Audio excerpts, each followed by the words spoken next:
October 2nd, Monday, October 2nd to order. All the recording devices are going. Selectman Marcussen has been delayed for a few minutes, but has told us to go ahead and he'll join us in a few minutes. Especially today, where we all stand and honor America by pledging allegiance to the flag of the United States of America and to the republic for which it stands, one nation, under God, indivisible, with liberty and justice for all. Well, this is more like October weather, isn't it? Why don't we begin with public input? I had a couple of things. One having to do with the flag and the pledge. Especially as you say today, talking about Las Vegas, it's a nice thing. I was wondering if we could move the flag to maybe to Chip's right or between you and Bill, just because for those of us who sit here, when we stand and face the flag, the bathroom is right behind it, and it's a little odd. Or I find it a little odd personally. And I think it would be nicer if we could all face another direction. So something maybe you could think about. And then second, I wanted to ask you a question and preface it by reading a quote from the notice of decision in Town of Tuftonboro versus Ledoux and Robert McWhirter.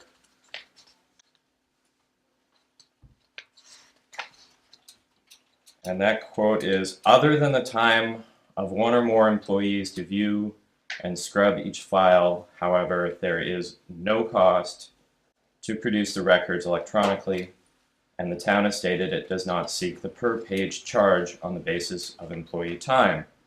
Because the town provided no evidence of actual costs incurred in preparing these documents, other than employee time, which the town does not seek to recover, the court finds no actual cost to be recovered from the defendants."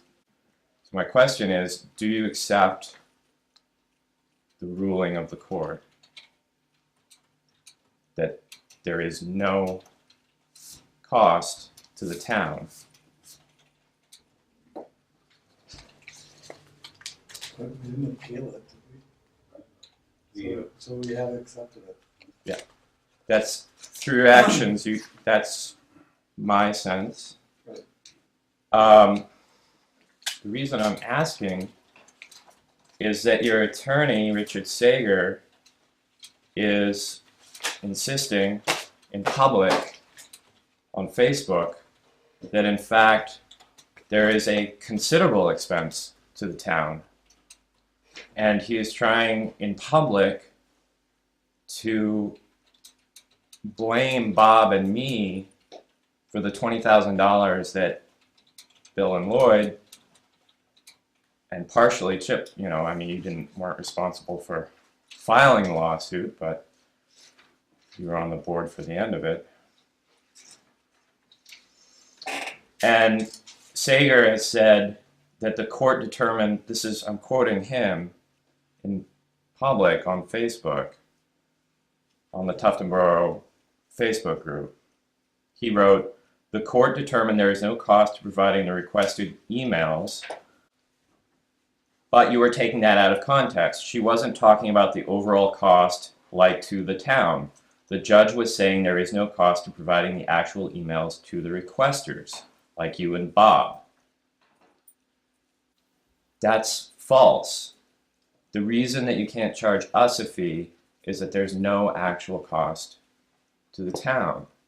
So could you tell your attorney to stop putting out false information? I'm not going to get involved in Facebook or any of that. No, I'm not asking you to get involved in Facebook. Excuse me, can we have one person speak at a Clarify one time? thing. Go ahead, sir.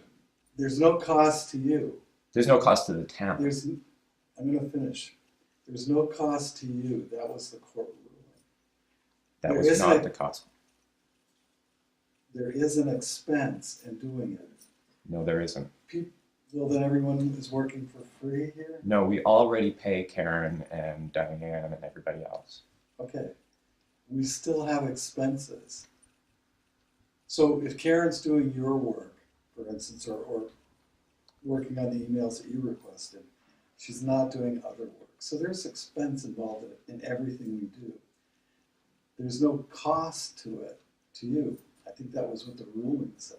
No, the ruling literally said there is no actual cost to the town, and I asked you if you accepted that, and you said yes. You asked if we accepted the court ruling. And we didn't appeal the court ruling. So we accepted it, obviously, if we didn't appeal it. So however the court ruled is how we're acting. So Then, whether or not you feel there's an expense or there is no expense is really immaterial. it is immaterial. How is it material? No, I'm agreeing with you. It's immaterial what I think. Right. The court ruled there is no actual cost to the town. Do you accept that or not? I accept the court ruling. That there is no actual cost to the There town. is no cost that can be transferred to you as a cost additional to the operation of government. That's what the judge was saying. There's no additional cost. No actual cost. No additional No cost. actual cost. Well, actual additional, parse some words. There is a cost. It's to not doing, parsing words, it's directly quoting the Is there court. no cost to doing anything? We already pay the staff. Okay, but you've asked for other things as well, which required the use of our attorney. That is an expense. You have decided to use the attorney. That is your decision. I am not responsible for that. Absolutely not. Absolutely right. You're not responsible for it. You have no cost responsibility. Chip, respectfully, I don't know why I'm arguing with you because you weren't responsible for filing this lawsuit. Well, I don't know why we're arguing either. Because the bottom line is that there are always expenses involved in doing any action. Of course, and And that's those why are- we have paid staff on salary with benefits. And those actions and those expenses are assumed by the town government. So whether or As a not matter Karen's of doing- normal business. as a matter of normal business. Yes. Right. But if we were to multiply your request by 3 or 4, Which you have. we could have additional expense in the form of having to hire additional staff. It wouldn't cost you anything, so that cost can't be shifted to you, because we haven't established that there's a cost that you should share. No, you tried to by suing me. Not you, again, because you weren't on the board. Lloyd and Bill tried to shift the cost to me, even though there is no actual cost to the town. That's what the court ruled. They tried to charge me. No, I know the basis of the lawsuit, which I was not in agreement with, but Okay, all that that's good to know. said, I think what the judge was saying was there's no cost that the town can establish that should be charged for their service to provide you with what you asked for. What the court found was that there is no cost to the town. You can go on and on. We didn't We could provide go on and on. well, we didn't provide any substantive evidence that there was cost, so shame on us. Well, shame on your attorney for not being able to do that in And court. shame on our attorney for engaging in these social media. Are you aware that he also called Bob McWhirter a little puppy dog? Bob, this is again quoting Sager from Facebook, Bob tags along behind Max like a little puppy dog, impugning my character by suggesting I would ever consider hiding secret information. Get a life. Do you condone Sager insulting people that you have sued? Do you think that's a loaded appropriate? question. I've stopped beating my wife. I'm not saying you're responsible for him acting unprofessionally. I'm wondering if you I approve think of. that in the case of any of the social media that's currently going on in the world today, I'm not in favor of any of it on a political level. Any of it. Whether it's our attorney or the President of the United States. And you can put that on Facebook if you want. From my perspective, all situations of disagreement and all situations of controversy or argument should be handled just like we're doing it. And I've told you directly before that I appreciate that you and I can talk. Thanks.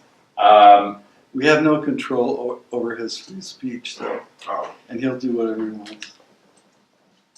I want to be sensitive here. I'm saying this with a smile. We've gone over the 10-minute public time period. Can we follow up on this later in the meeting when we meet with these other people? yeah, go ahead. I'm trying to be reasonable here and move things along, if we're all in agreement. Yeah, I'm not going to be married to time limits, but for the sake of comedy, I'll certainly Well, I'm go thinking on. of everybody, I'm trying to treat everybody the same. Fine. Okay? Yep. Thank you. Appreciate everyone's assistance. Let's start with library. Good morning, how are you? I had a technician An artist. and Oh, artist. sure. Jeez. An artist well as a son. I don't have statistics this morning because we haven't run them yet for September. And we don't get full database statistics until the 5th of the month. So I will email those to Karen as soon as we have them put together. I can report that the Friends had a capacity crowd at their annual meeting in September. It was a good program and a really delicious lunch. They are planning for this month another book and author event on the 28th of October. Roxy's Liquor, who has written a book called Haunted New England, is coming to talk about Haunted New Hampshire just in time for Halloween. So that's their event for October. And in November, they're planning a benefit concert with local musicians at the Todaro Center, and I'll have more information about that coming up. The septic tank was pumped on the 12th, and Nathan is figuring on probably once a month. They're going to keep an eye on it and let us know what's happening.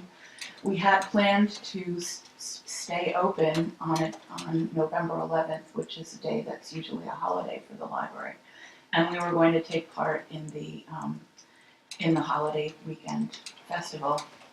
But two of the people who were going to be heavily involved both have unexpected surgeries coming up, and That puts a damper on things. well, it does, and we also decided that given the septic situation, it might be better just to withdraw this year because the library is always a very popular pit stop on that weekend, and we just can't handle the extra traffic at this point. So we will be closed on the 12th, on the 11th of November. I know that Jack has been working on getting a new septic system design and cost estimate for the warrant. And I have been in touch with the SMP architects to have them send him the most up-to-date plans that they have, showing a little more detail on where the proposed line would run. He has all of that information. I'm pleased to report that the heat pipe has finally been replaced with new PEX pipe, and the moisture barrier is back in, and the valves on the boiler have been repaired. Our oil tank is full. We have not turned the heat on yet. So the piece of that remains to be done is the ceiling tiles. But that's it. The rest of it, the most important part is fixed. And I think that's everything, unless you guys have some questions. How's your budget coming? I submitted it on Friday. Okay. Yeah, it's in the folder. Yeah, in the correspondence. The trustees had to postpone their meeting from Thursday to Friday, so it didn't get approved until Friday, but it's there. Great. I have no questions. I'm good. I'll let you push back to your building. Thank you. Turn the heat on. Thank you. Next is Building Union Wharf Reconstruction. Who's our point man on that, Jack?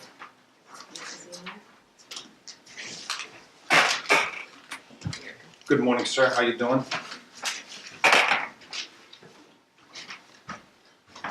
Morning. Good morning. How are you? Good. I have your application permits here. On the building side, we have 82 building permits, 19 new houses. I've done 344 inspections. On the library, I went out there last, I think it was Tuesday or Monday, with Shane Folsom, and he looked at what the site would be for the new septic based on the plans I have from the architect. And he figures it'll be about $2,000 for the plan. He's going to send something this week for the quote for do the design. I'll have that done this fall. And do we have to re-perk that and all that? It'll be a perk test, you guys, in a different location. So the price for the plan, perk test, and the state submittal is like $19.50. So I just figured $2,000 thereabouts.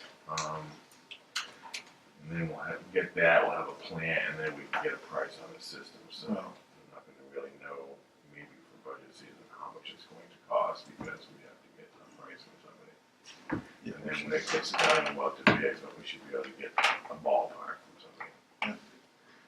And then just through CIP, I went for their last meeting and on the front entrance and my vehicle and all that. And I actually got a new price on the front entrance operator, which was about $1,000 less than the original quote they got for an operator for the front door. So that was good. So that was how much then? Just to refresh. I think it was 22 I had before, so it'll be like 21.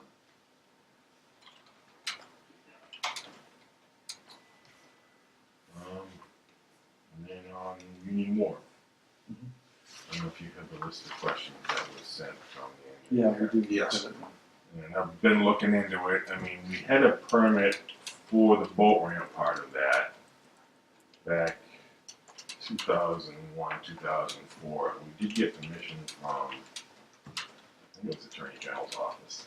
I don't know if you have it in front of you, but just regarding question 3, grant and right exists for the structure. So I assume we got permit before, so it should be all set. I mean, There was some paving done there a couple of years ago. yeah, those paving, that's out of the water, but. And there was just a whole bunch of questions about how you want it built. I don't know if you want me just to answer them or that's the issue. I mean, he wants to know if you want piles on the outside like it is now or Right. tight. I mean, Well, we're gonna have to get a dredge and fill with the. yeah, but this is to get that permit. They just have to know what they want to do on the design to get the dredge and fill. Do you Right. want design the exact same way it is now or, smooth sides? I mean, the pilings on the sides it makes it strong, but the only problem is when you have all that ice that comes in across the fetch, it grabs the pilings, and that's why some on the right-hand side are out or leaning over. It's the ice grabs them. You can't bubble the whole thing all the way around. You just kind of take care of the end where the pilings are. And it's just a bunch of questions about how you want it built. If you want to do it in phases. And this is just a concerned citizen, or is No, this is the engineer needs to have these questions answered so they can give you a design of what you want. Okay. Well, let's eat away on these things when he comes up with there are some things that are just the law of physics, right? If something's broken, it needs Well, to I be suppose, repaired. what is it that we want to end up with? Do we want to end up with a new same thing, or do we want Right. to end up with I something? mean, it's dirt in the beginning, there's a concrete section, which obviously is dirt underneath it, and then there's the wood section at the end with the pilings. Right. So obviously you want to leave the wood at the end, I would assume, and you want the whole thing dirt, or, I don't know. It's, that's what they need before they can do a plan, they have to.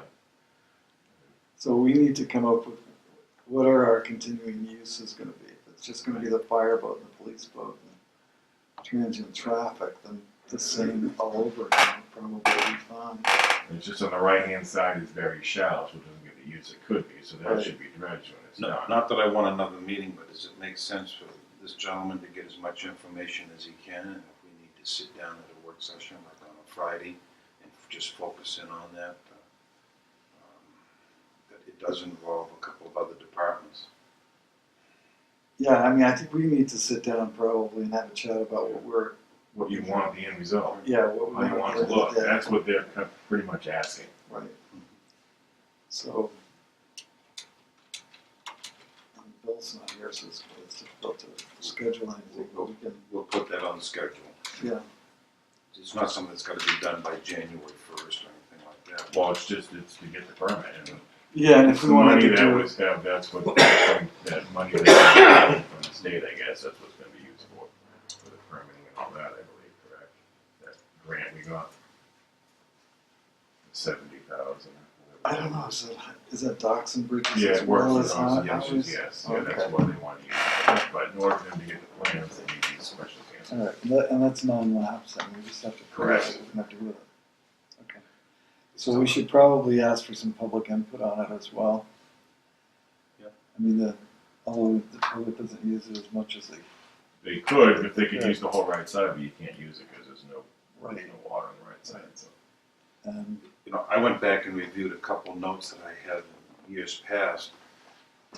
Someone said we ought to dredge out all the way around and make more boat parking and whatnot. That's been talked about. One person thought it would be great for the fireboat to be put over there, but hey, wait a minute.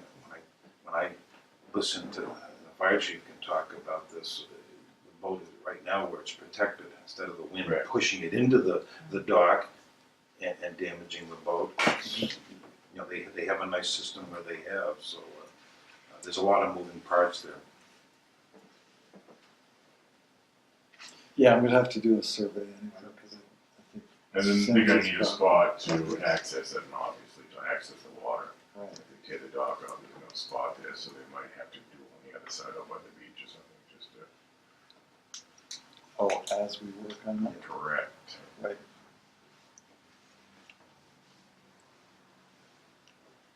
Site access, egress for materials and all that, so it could be the beach area, or you might be able to get permission for a neighbor, Right. Anything else on that? Okay.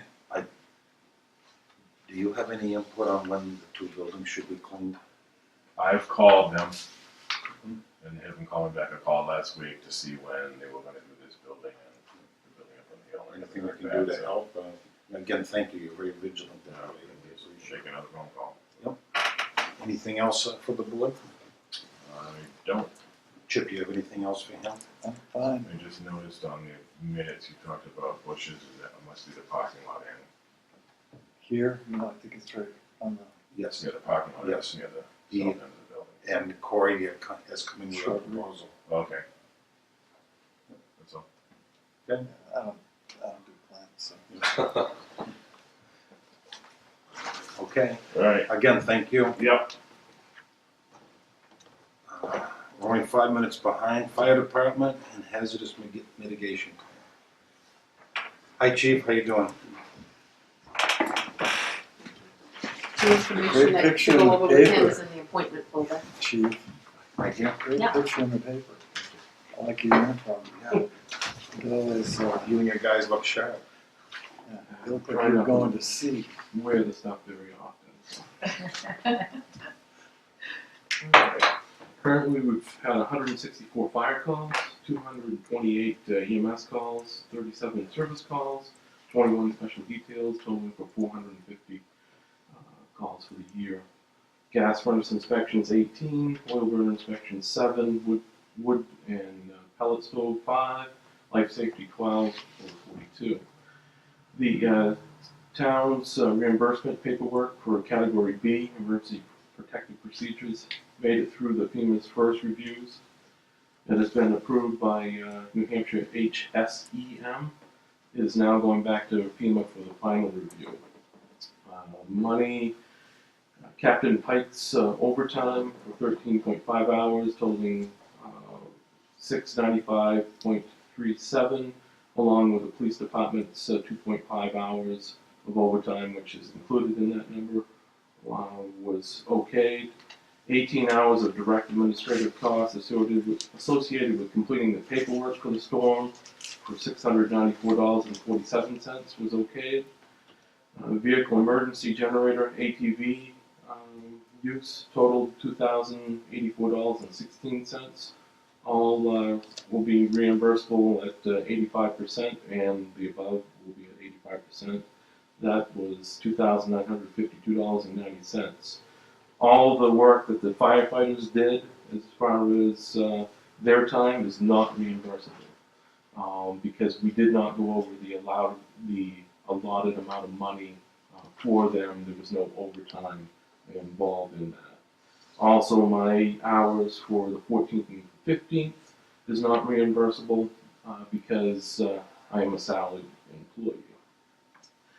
The money for the road agent under category A, which is debris removal, is still up in the air, and they have not confirmed whether or not any of that money is going to be reimbursed. But paperwork has been returned again, and I will keep the board informed with that. Also, we've updated our DUNS number, which is a number that we needed to have, and there's a long, drawn-out process. And DUNS is an acronym for what? It's a number that we actually use to accept money from FEMA and different places. This number has to be each year filed with the government as far as it goes.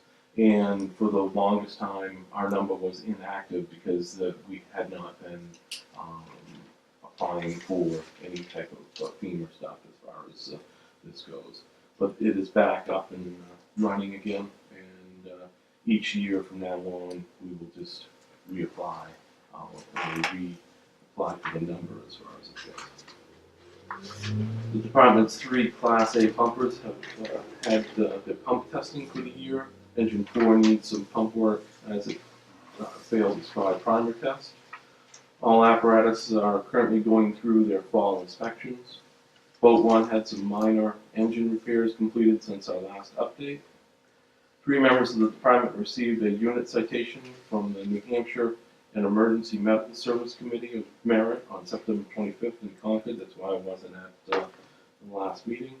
They were recognized for their efforts while performing ice rescue with the airboat off of the east end of Rattlesnake Island on Lake Winnipesaukee on February 11, 2017. These members were Lieutenant Christopher Morgan, paramedic Roswell Skip Galvin, and firefighter Kyle Williams. I have been working on completing the 2018 budget, and I'm waiting for a couple quotes as far as the 3 budgets that I'm responsible for. I've given Karen the disc that contains the town's all hazard plan information, which was last updated in 2015. That's in reference to the red listed bridges. It gives further information that she can print out from there instead of trying to take it out of the book that is bound and hard photocopy. The Sodom Road Bridge was not listed as a bridge that was red listed then.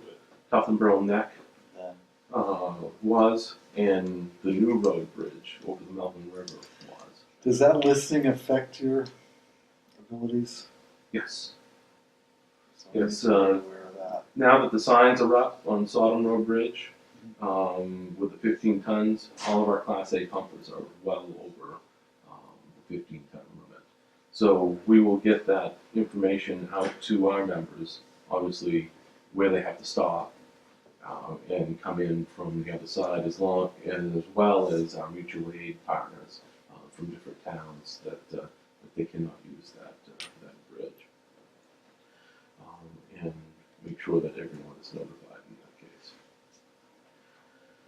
The department has been notified by the state of New Hampshire that all camps in the town of Tuftonboro must be inspected by the fire department every year before receiving proper paperwork from the state to operate each year. In the past, we have been doing inspections anyways for life safety as much as we can. If we ran out of time before the end of the year, then it wasn't something that was required. It was something that we looked at the next year. However, now we need to complete all the inspections by June and make sure that each camp is receiving the life safety inspection no matter what. Is that, what kind of time or expense are you talking about? It's a matter of usually two of us. Each camp takes about a day to go through to make sure that they have proper fire extinguishers, smoke detectors, and whatever buildings that are needed, any life safety stuff that is going on in the places. To follow up on that, should that be a budget item? It's something that is covered by the personnel that is working, every. You're one step every ahead day of as far as us. that goes. We're ahead of what the state was requesting because we were doing it anyways as most as possible. But you don't see any additional expense No, it's just a matter of time? time. Do you have anything further? Anything that I brought up, or do you have any items? Anybody have anything for today? Anything else for us, sir? I have nothing. Congratulations to the young men. Thank you very much. We're all very fortunate. I'm very proud of them. Excuse me, did you want to ask any questions about the culverts and things for the bridges, for the hazard mitigation correspondence that was in the folder? In here, Yeah, this is Union Wharf, it must be. and this is,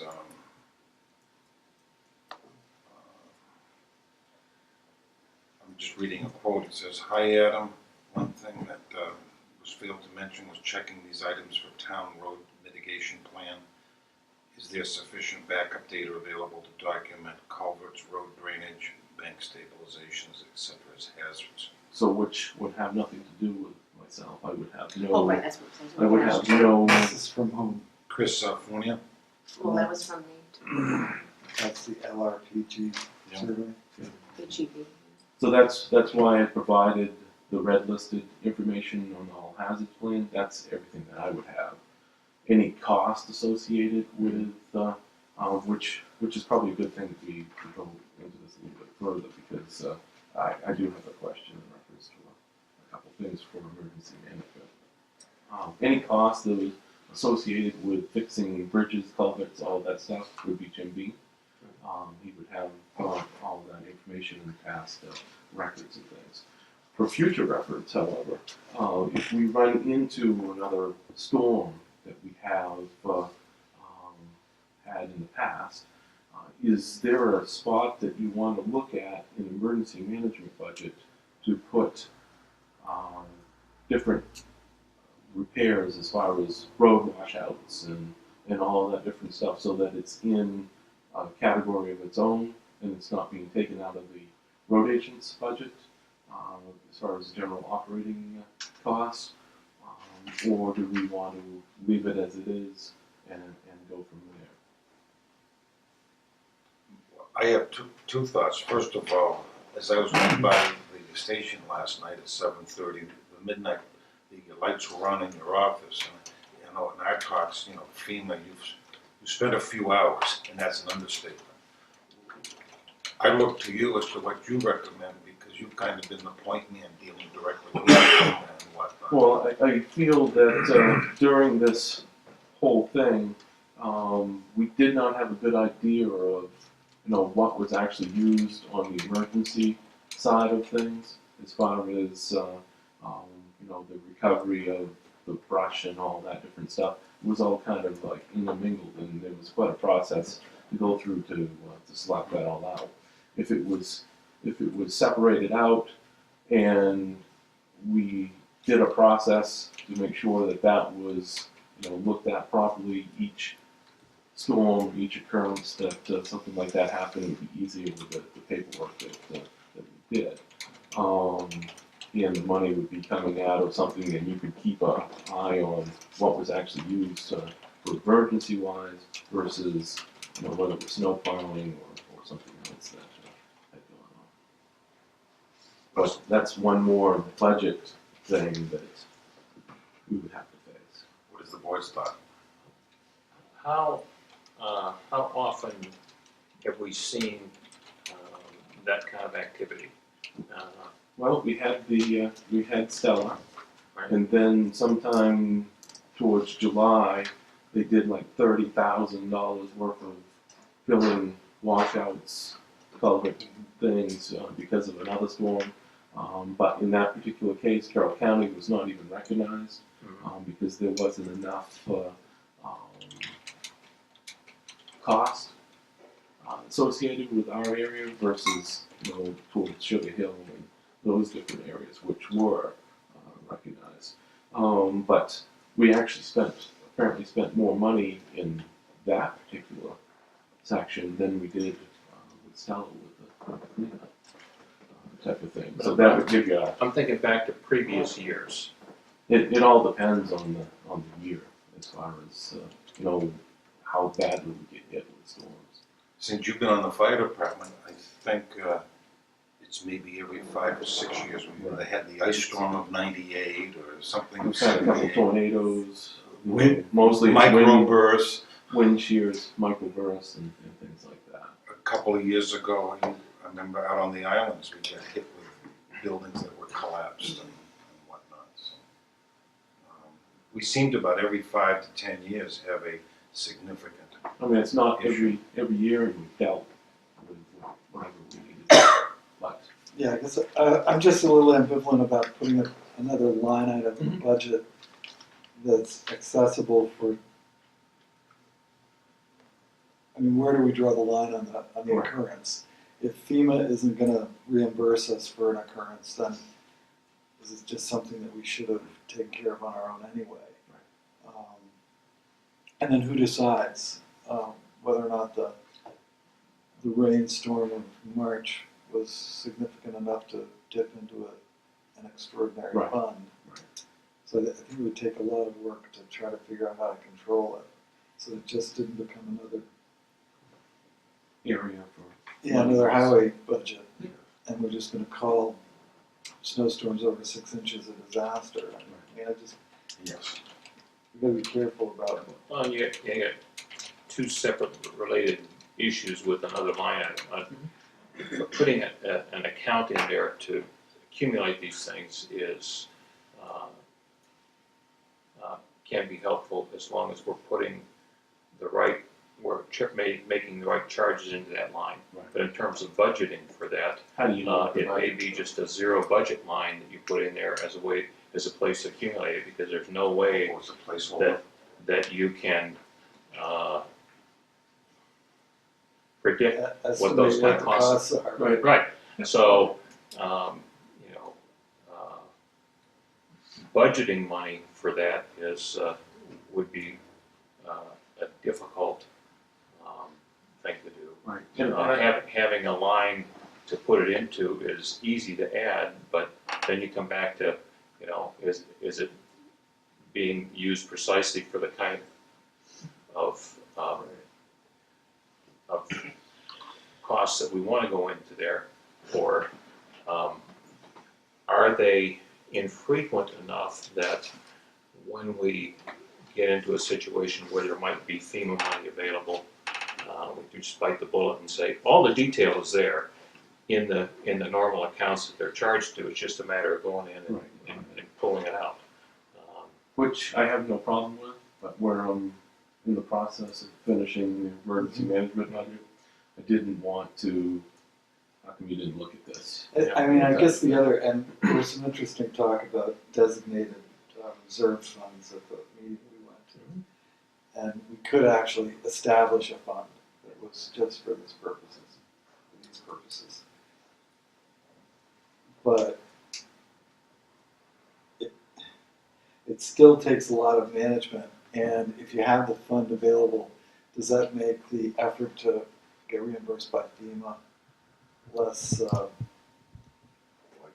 likely? Or, I mean, you're gonna work as hard at it. I mean, I'm sure you work hard at everything, but there are a lot of questions involved with this. We probably should think about it. And personally, some days I don't feel that the amount of time that we've put in to try to get a certain amount of money back is worth it. And I'm They very charge open about that. $2,000. Well stated, Chief, well stated. But I feel that obviously we need to try to do our part as far as that goes.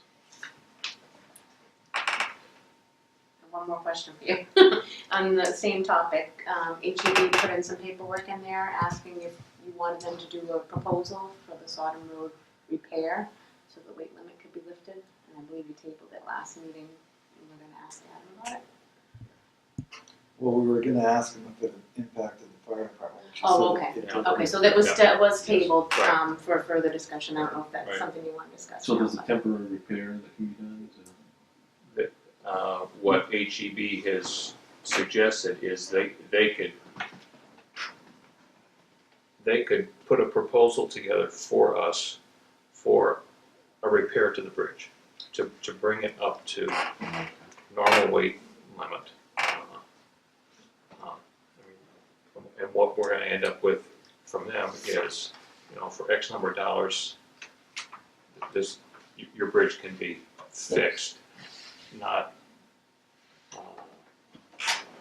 rebuilt the way you would. And it's not reimbursable.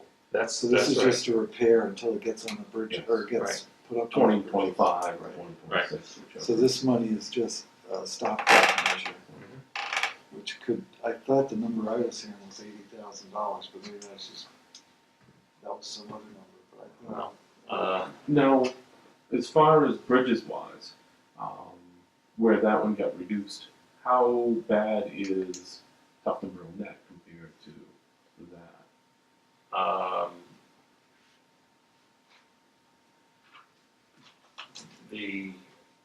My take on this is that there's no additional concern on Tuftonboro Neck. Because the state went around last month, the month before, and took a look at all the bridges and sent us a letter that said, hey, this bridge needs to have its weight limit reduced. We didn't hear anything from them on Tuftonboro Neck Bridge that I'm aware of, which, of course, it's a different construction. Right. So It would it's not. it would be a different discussion too, because there's no secondary way to get out Right, of there. there's only one way in and one That's way right. out. So next year they may red list it and say we gotta reduce the weight. Who Right. knows? There's Whenever that another, happens. we're there's gonna have another to do something. interesting wrinkle. It's 80%, we build it and 80 return, I'll stop. Remember when Bill Stockman was selectman, they had an issue with County Road Bridge with the vendor that went bankrupt or something, and I don't know if that's the right word, and that was delayed.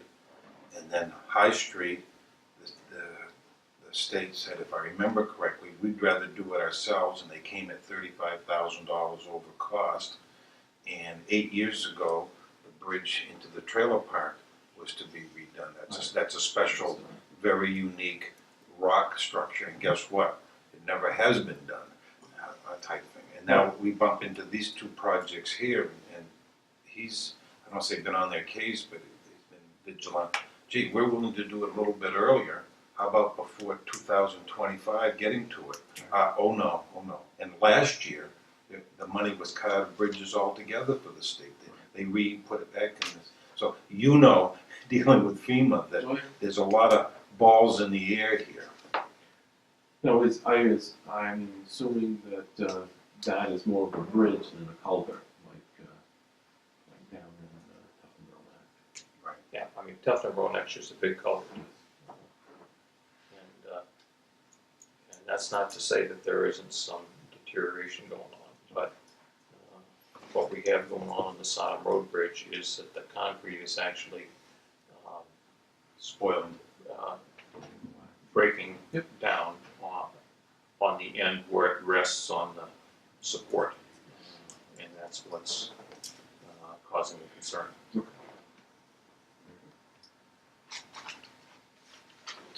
very much. Thank you. Thank you, Chief.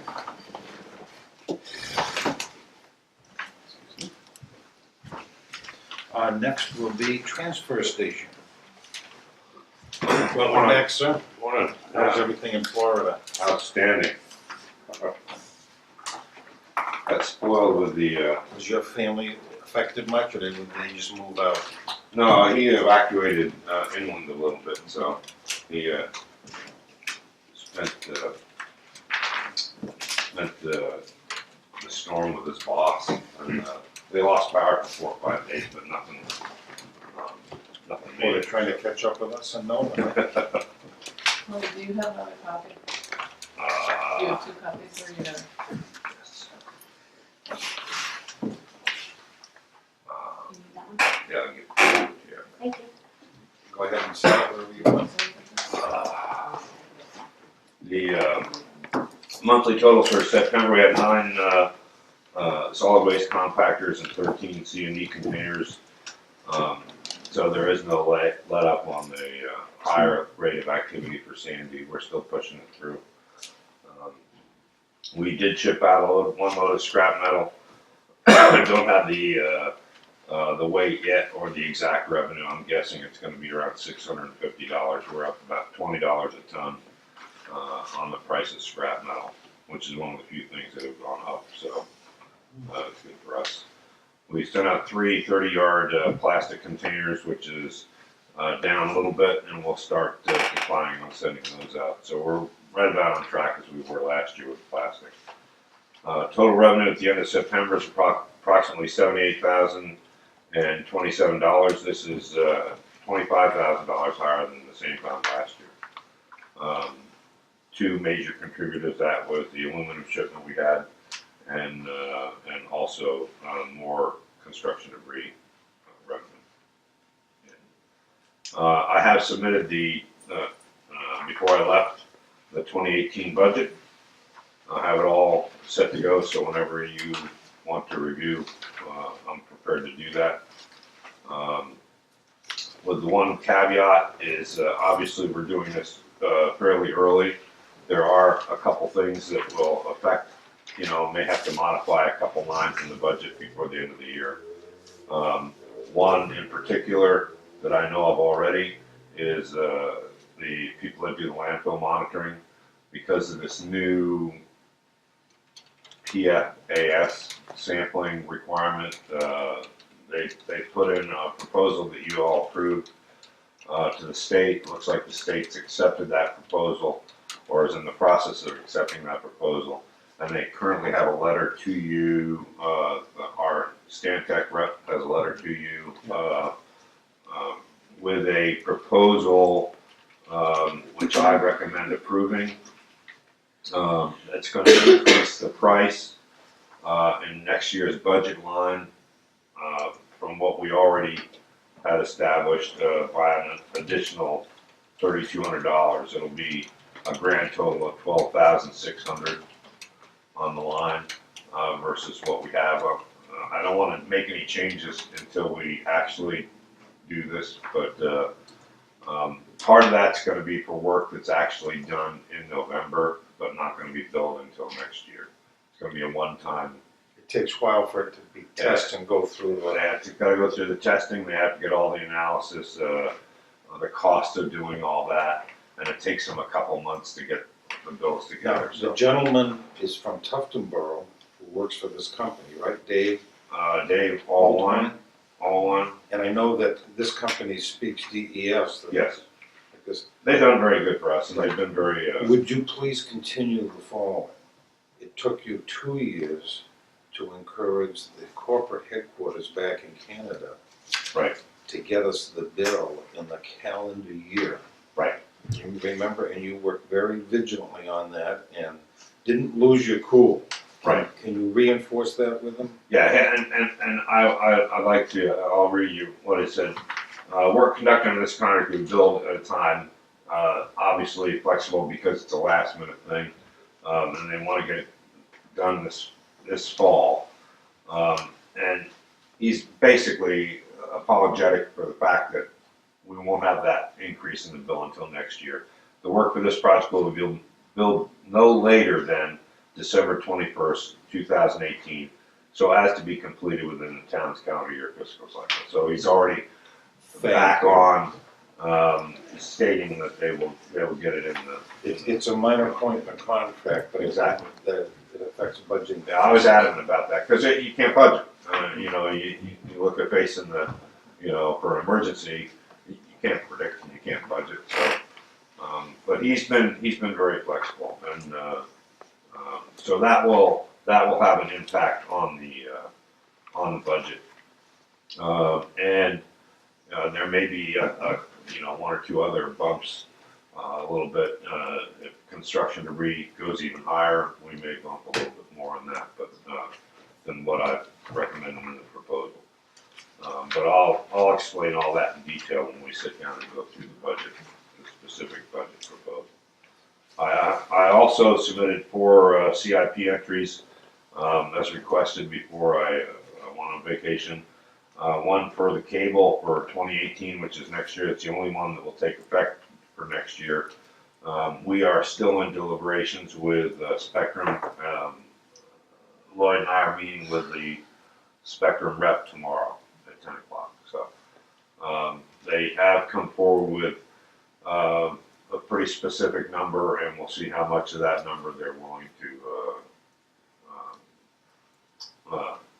kick into the pot to do the connectivity. I've submitted a CIP proposal for weight scales for 2019.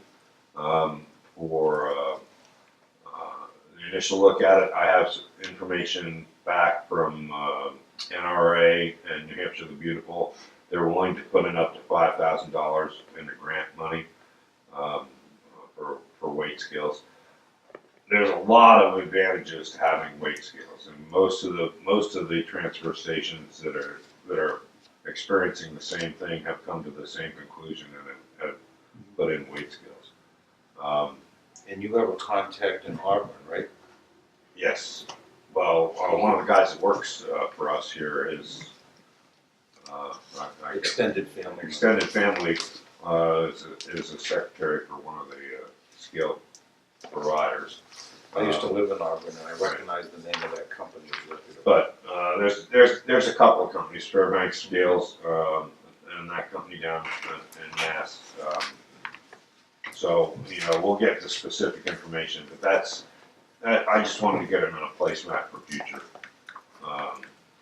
consideration. The compactor renovations, 2019 for number 1. That's well over, it's probably 5 years over. These are the ones that are in the building? That are in the solid waste compactor. Now, if I remember, you lucked out on rebuilding. Right. We had a piston for the main drive that was leaking, and we discarded the piston. They took it out, discarded the piston, ordered a new one, and we were waiting on the new one. They sent us, it wasn't the right size. They don't build that specific piston anymore in the correct size, so we scrambled and got back the old piston. And had it retooled and rebuilt, which will last, but it's not an extensive last. So, we're already numerous years past the 15-year recommended rebuild or replace compactor. So, I would stay or look pretty hard at trying to stay at that. We may slide it 1 year or so, but I wouldn't press it. Those are over 20 years old. Yes, and 15 years is their lifespan. And they're always working under pressure. Right. So, I would try to stick with that if we can. And then I have the storage facility out in 2020 to start.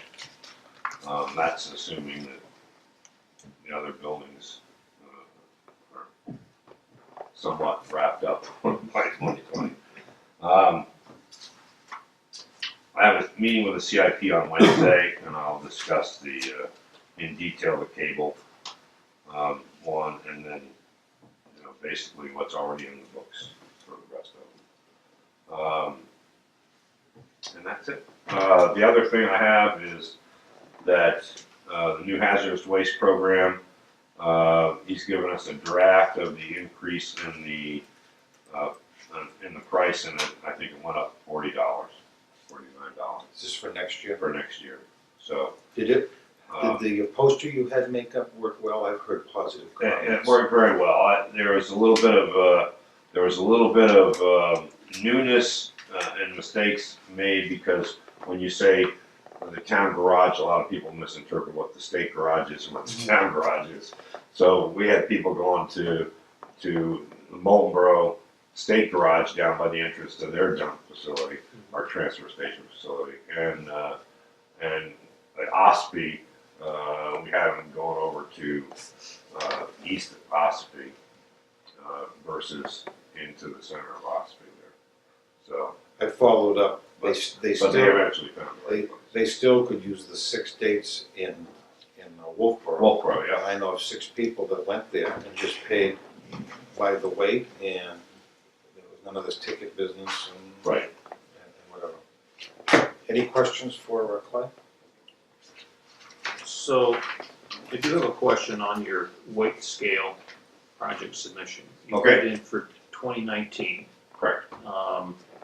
and, I anticipate that sliding here, but okay, I think we identified before that there's some significant benefit to weighing yes. material as it comes in. So I'm wondering why we wouldn't want to target getting the scales in as soon as we could. Well, there's a lot of issues that there's no way I could get done before the budget proposal would be put in. There's a lot of requirements that are subsets of the weight scales. You put weight scales in, there's labor impacts, there's personnel impacts, there's facility impacts, because you have to have an indoor heated area where the person can come across the scales, and that facility's got to, so we're gonna have to construct some type of facility that's heated, that has electricity, that can house the scale reader, and there's a lot of things that go along. Infrastructure. The infrastructure that goes along with it. It was gonna take some planning and consideration, and decisions made beforehand, let alone where exactly are you gonna put the scales. And then it means dedicating someone to that location. Absolutely, so that has labor impact. And so my thought being, instead of trying to rush it and put it in being half prepared, I'd like to have the time to sit down and really think this out and have discussions with you all about, because that's gonna be a change to our process, which is not a minor change, it's gonna be a major change. Now, can these scales be used to weigh the empty trucks that come in? Absolutely. Let's say, And you spend a lot of time and it's also, reviewing that. right, it's also a revenue stream for not just us, but it'd be a revenue stream for us in the fact that if you remember back 4 or 5 years ago when we were having problems being shorted on our loads weight-wise, because we have, we can individually weigh each bale, and then I keep a track of all those weights, we add it up, and of course that's supposed to be the total weight that goes in the truck. Well, we don't have that truck scale, so the trucks would come in, we'd load them up, they'd go down, and then they'd come back, 6 weeks later and say, oh no, you're 3,000 pounds short, so you get shorted $1,500 on this shipment. Imagine multiplying that over all of the transfer stations that don't have weight scales. That's a very lucrative possibility for whoever's paying Sure. at the other end of the spectrum.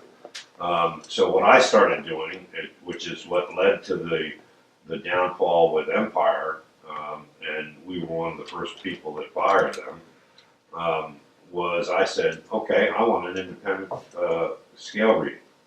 I want you to stop in Milfoil, and I want you to get your truck weighed empty and provide me the ticket. Have Milfoil provide me the ticket. And then after I load you up, you go right to Milfoil, you get weighed again, and now we know exactly how much is on that truck. Isn't it amazing? And Empire stopped coming. Whenever we demanded that on the order, they wouldn't show up. So that was the first indicator. But a lot of people do that where they don't have the volume, so they don't want to spend the money to put in those scales. They will use other facilities to have that done. Okay, that's just for shipments out like cardboard, aluminum, those kind of things. Obviously, we can't do that for construction debris. I can't send, Joe Bag of Donuts, the contractor, over to Milfoil to get weighed empty and then come back full. So the advantage to us is we could make some revenue from other areas. The state police may want, to bring some Trucks in. or again, we have to be careful about what we want to open it up to, because we don't want, it's a small town operation. We don't want to make it a commercial.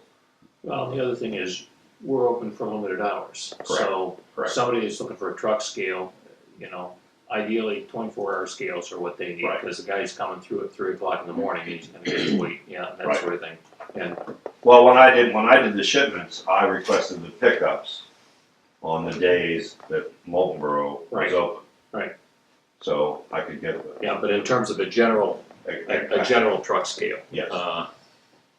Because we only have limited hours, it's, Right. it's useful when we're open, but. Right. Yeah. Now, it has implications that you could use later on too. Let's say we want to adjust the amount or type of material that's put in the compactors, because it's the most expensive way to get rid of stuff. We don't have mandatory recycling. So all kinds of things can end up in that. And all kinds of amounts can end up in the compactor. There are places that weigh, and you have to pay over a certain weight.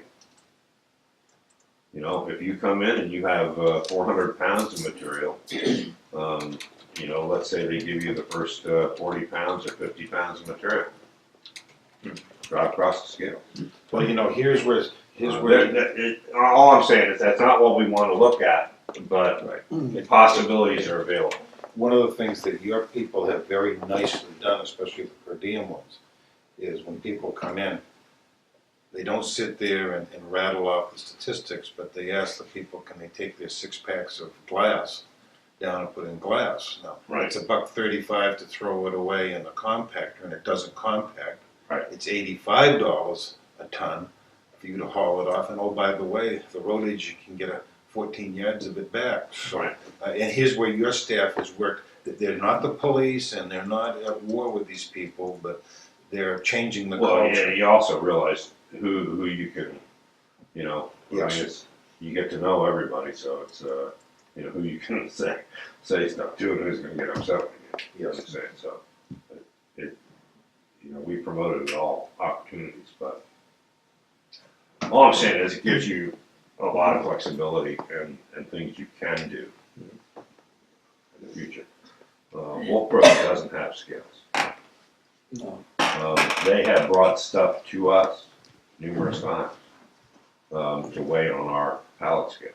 I was talking with Adam, who has taken on other responsibilities, Adam Tasker, and he emphasized again about how you've worked hand in hand with him, taking 3 departments take loads of aluminum and save. Well, that's what he did. But he's thinking maybe 2 or 3 towns would go in on scales, and each could save a little bit. So, Yeah. and I know you've talked to him about it. Right. He ended up with the same problem that we had after we had it. That's why he brought the stuff down here to weigh it, so he could get, an average weight. So he could go back to the company and say, here, you short. Anything else for Clyde? Thank you, sir. As usual, Thanks, nice job. Next, we'll have Rod Wood, the assessor, come in. Thank you for waiting, sir. It's a busy day. You know everybody here, right? Yeah. How you doing? Good, how are you? So you wanted to discuss the poles, is that what this is concerned?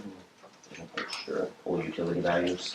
Yeah, and there's a couple of new ways of doing it. Why don't you educate us? Okay, yeah, last year the House passed House Bill 1198, which specified that the DRA would develop a pole utility per unit assessment for towns to use, and a formula that was to use a 2% depreciation a year with a 20% residual. So if a pole cost $1,000, the cheapest that would ever be is $200 is what it would come out to. So that was implemented this year. The DRA sent out their spreadsheet of pole cost and conduit cost to be used. Sanssouci feels that the DRA does not take into account all the costs that are incurred in putting up a pole. So he developed his own unit cost, which he implemented for their town here as to what he came up with for a cost if he was to use his, and what he would develop if he would just use the DRA values. He has contacted the DRA wanting to know how they came up with their number.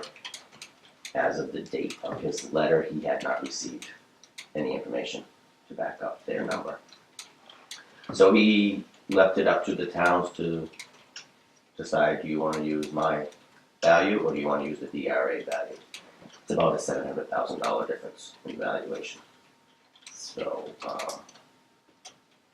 For Tuftonboro. For Tuftonboro itself, yes. So, What are the other towns that you work in? the other towns have used DRA values. That's what they use for their straight across the utility values anyways. So I don't have any other towns at this point that are using Sanssouci for utility values. What's your recommendation? It's a tough one. When we did the MS one, we went with the higher one. You know, it's just, you know, where I'm not sure how much of a case he has, where the law says to use the DRA value, but he doesn't believe in their value, so he would like some proof behind it, which I can understand. You know, that's what assessing is. You have to have the information to back it up. So, when he did specify in his letter that if you do use my value, you should plan on putting aside an overlay to cover that. It's about $7,000. $7,000? $7,000 is the difference in the taxes, you know, so you put it aside just to be safe on that. So Does this affect the House Bill 324 where the utilities are trying to get the legislature to set different rates?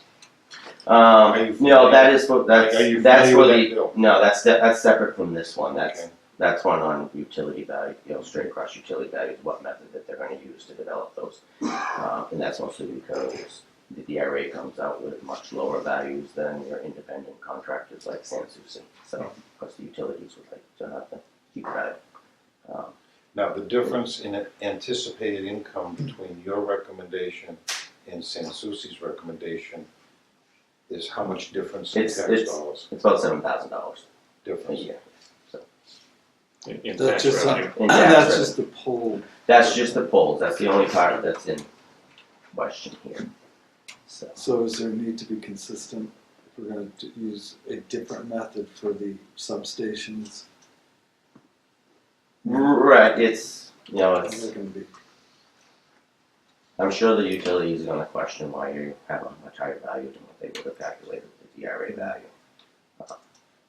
And it'll, if, you know, Sanssouci said he'll, you know, defend these values that he's developed, which will again be probably a long protracted court. Now, yeah, there have been a number of ongoing court cases, and my recollection is that the ones that have been decided to date have not been decided in DRA's favor. Correct. Right? Yeah. They've been decided along the lines of a more comprehensive assessment Right. evaluation. Yes. Yeah, so that's why, you know, when we did the other one, we used the higher value. Well, I So know- it's better for the town. I've, Yeah. I've been involved in negotiations with Chris Bolt, Mhm. and he has quite a winning streak, Yeah, doesn't he? right, yeah, it's, like I said, everything's been pretty much in favor of the independent utility. When does a decision have to be made? Well, when you do your tax, before you do your tax bills, you know, so. So we don't need to make a decision right now? No, you know, as I said, we put in through the MS1 with the higher value, but we can do a revision on that before you set your tax bill. Tax rate, so. I'm in kind of a unique position, but I'll bring up a couple of corollary issues if you've done talking on this issue. Yeah. And any other questions on this issue? With utility. When it comes to utility poles, probably the second most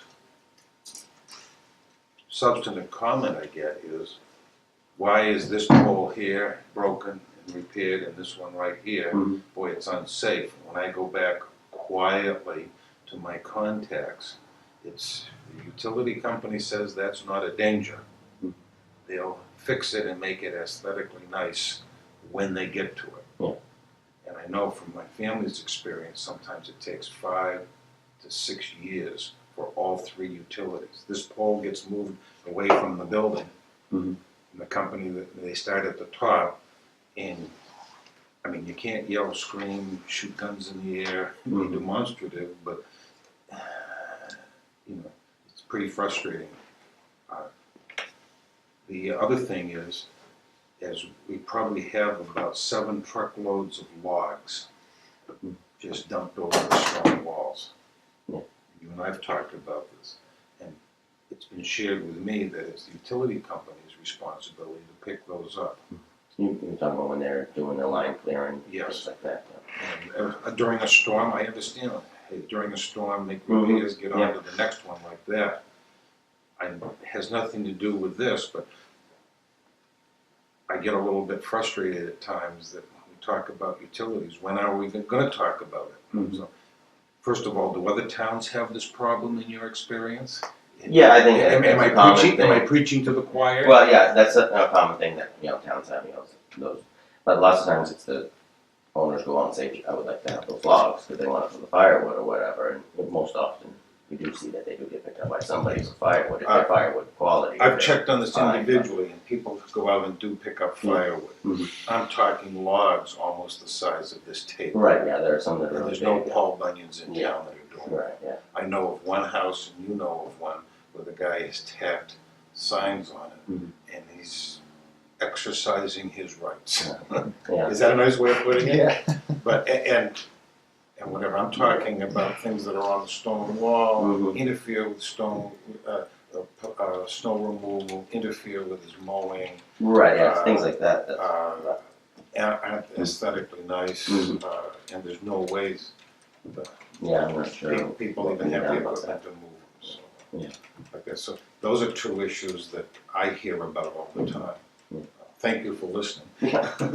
Now, back to the double poles, the old pole and the new pole. Yes, Do we attach both of those? I do not know how those get reported on their inventory, those would get reported to Because San I- Souci, I I would. suspect that we don't, Mhm. and I suspect that if they paid tax on the old pole until it was removed, Right. it wouldn't stay around for as Right, long. yes, yeah. Because then there's a motivation to get it out of there. Right. Are you suggesting that maybe we go with the lower of the 2 options, but go with the double, I don't wanna call it double taxation, but we maximize the I'm taxation? not suggesting anything at this point, but I'm just speculating that the reason that old poles get left for long periods of time is because there isn't any motivation to remove them. Good point. Right, You know, it's, you know, they put the new pole in because they need it for the utility. Mhm.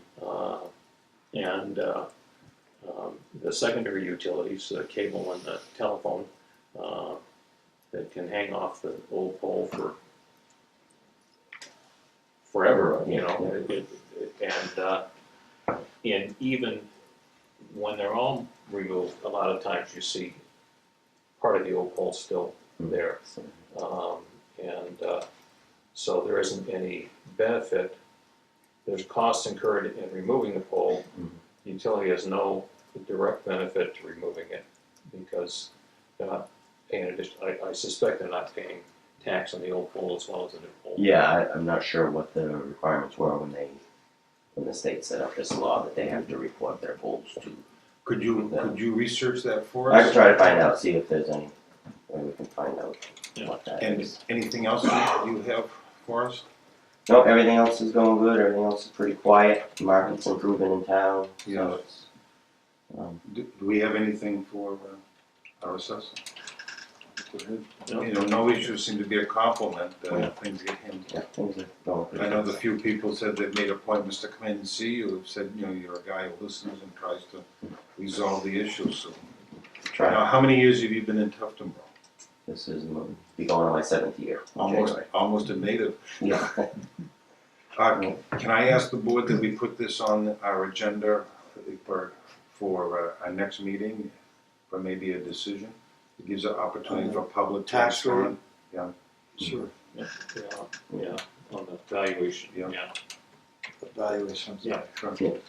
Okay, Anything else for Frank? Okay, thank you. okay, thank you, Thank you for waiting, I know you're a Not a busy problem.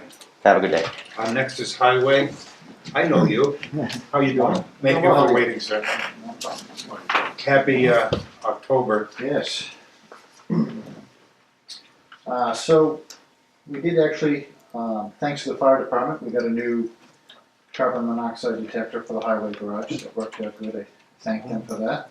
And we also have a proposal for the painting of the highway garage from the Wentworth group. So that did come in. What was that? $61.50. For all the buildings? Yep. And that includes repairing and Yep. and all that? So that came up pretty good. Does that, if we were to budget that, does that go in your budget or government buildings, or how do we do it? I would assume government buildings. Yeah. Okay. There's a line item in there for the highway garage, yeah. Okay. Yes. And that needs to be done this year, right? It's been a long time since it's done, so I think. Probably last year is when it needed to be done, the year before, yeah. Exactly, so. Okay, that's, great. Something we should do. We've been cleaning out a lot of the ditch lines, getting ready for, the winter season and whatnot. Cleaning out some of the culvert ends, that's always a continuous job. We crack seal the bridges and a lot of the large culverts.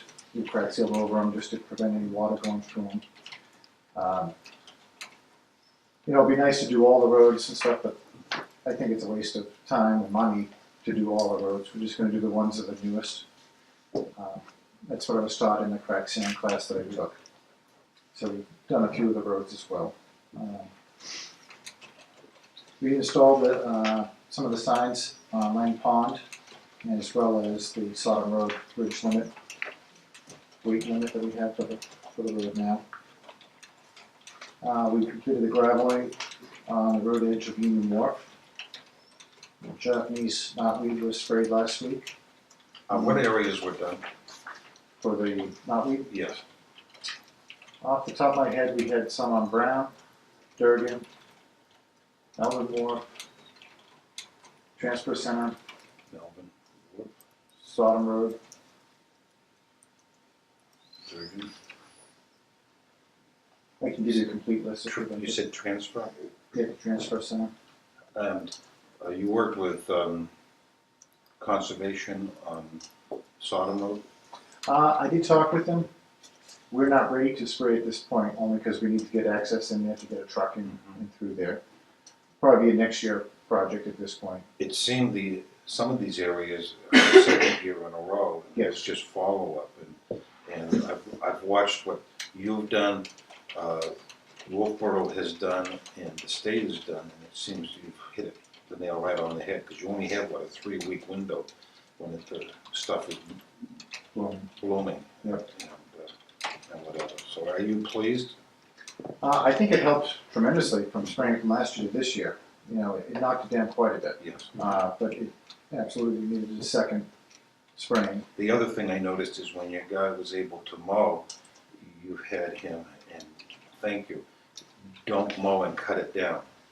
You're not supposed to, yeah. That's number one, and I noticed the state, he goes right around it. The other thing is that if someone does cut it down, you let it dry in place, otherwise, when you take it to the transfer station, you're spreading it across the county. Correct? Well, if you cut it down, you should do it by hand and not not a mower, Yes. because then you need to clean that afterwards. Because what you said, you need to leave it in place so that we're not spreading seeds. But if you do mow it, we'll just keep spreading it right down the street. Okay, didn't interrupt, go ahead. Yeah.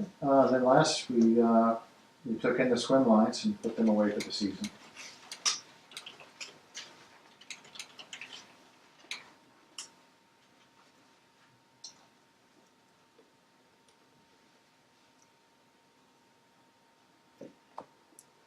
Yeah, that's it for what we've accomplished. If you guys have any questions.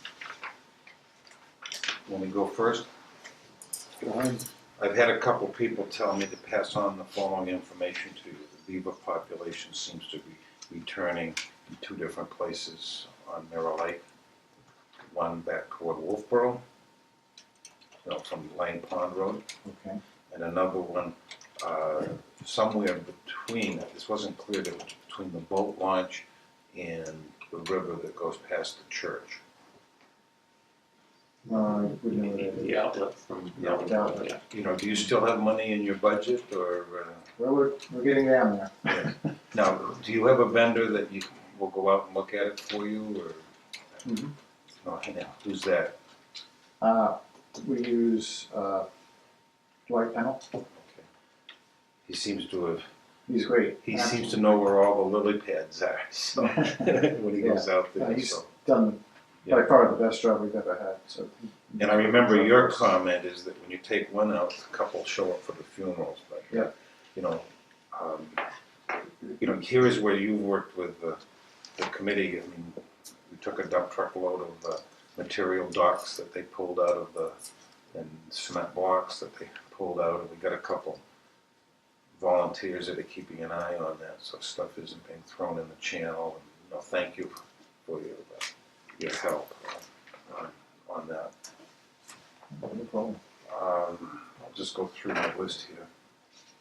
Sodom Road bridge signs.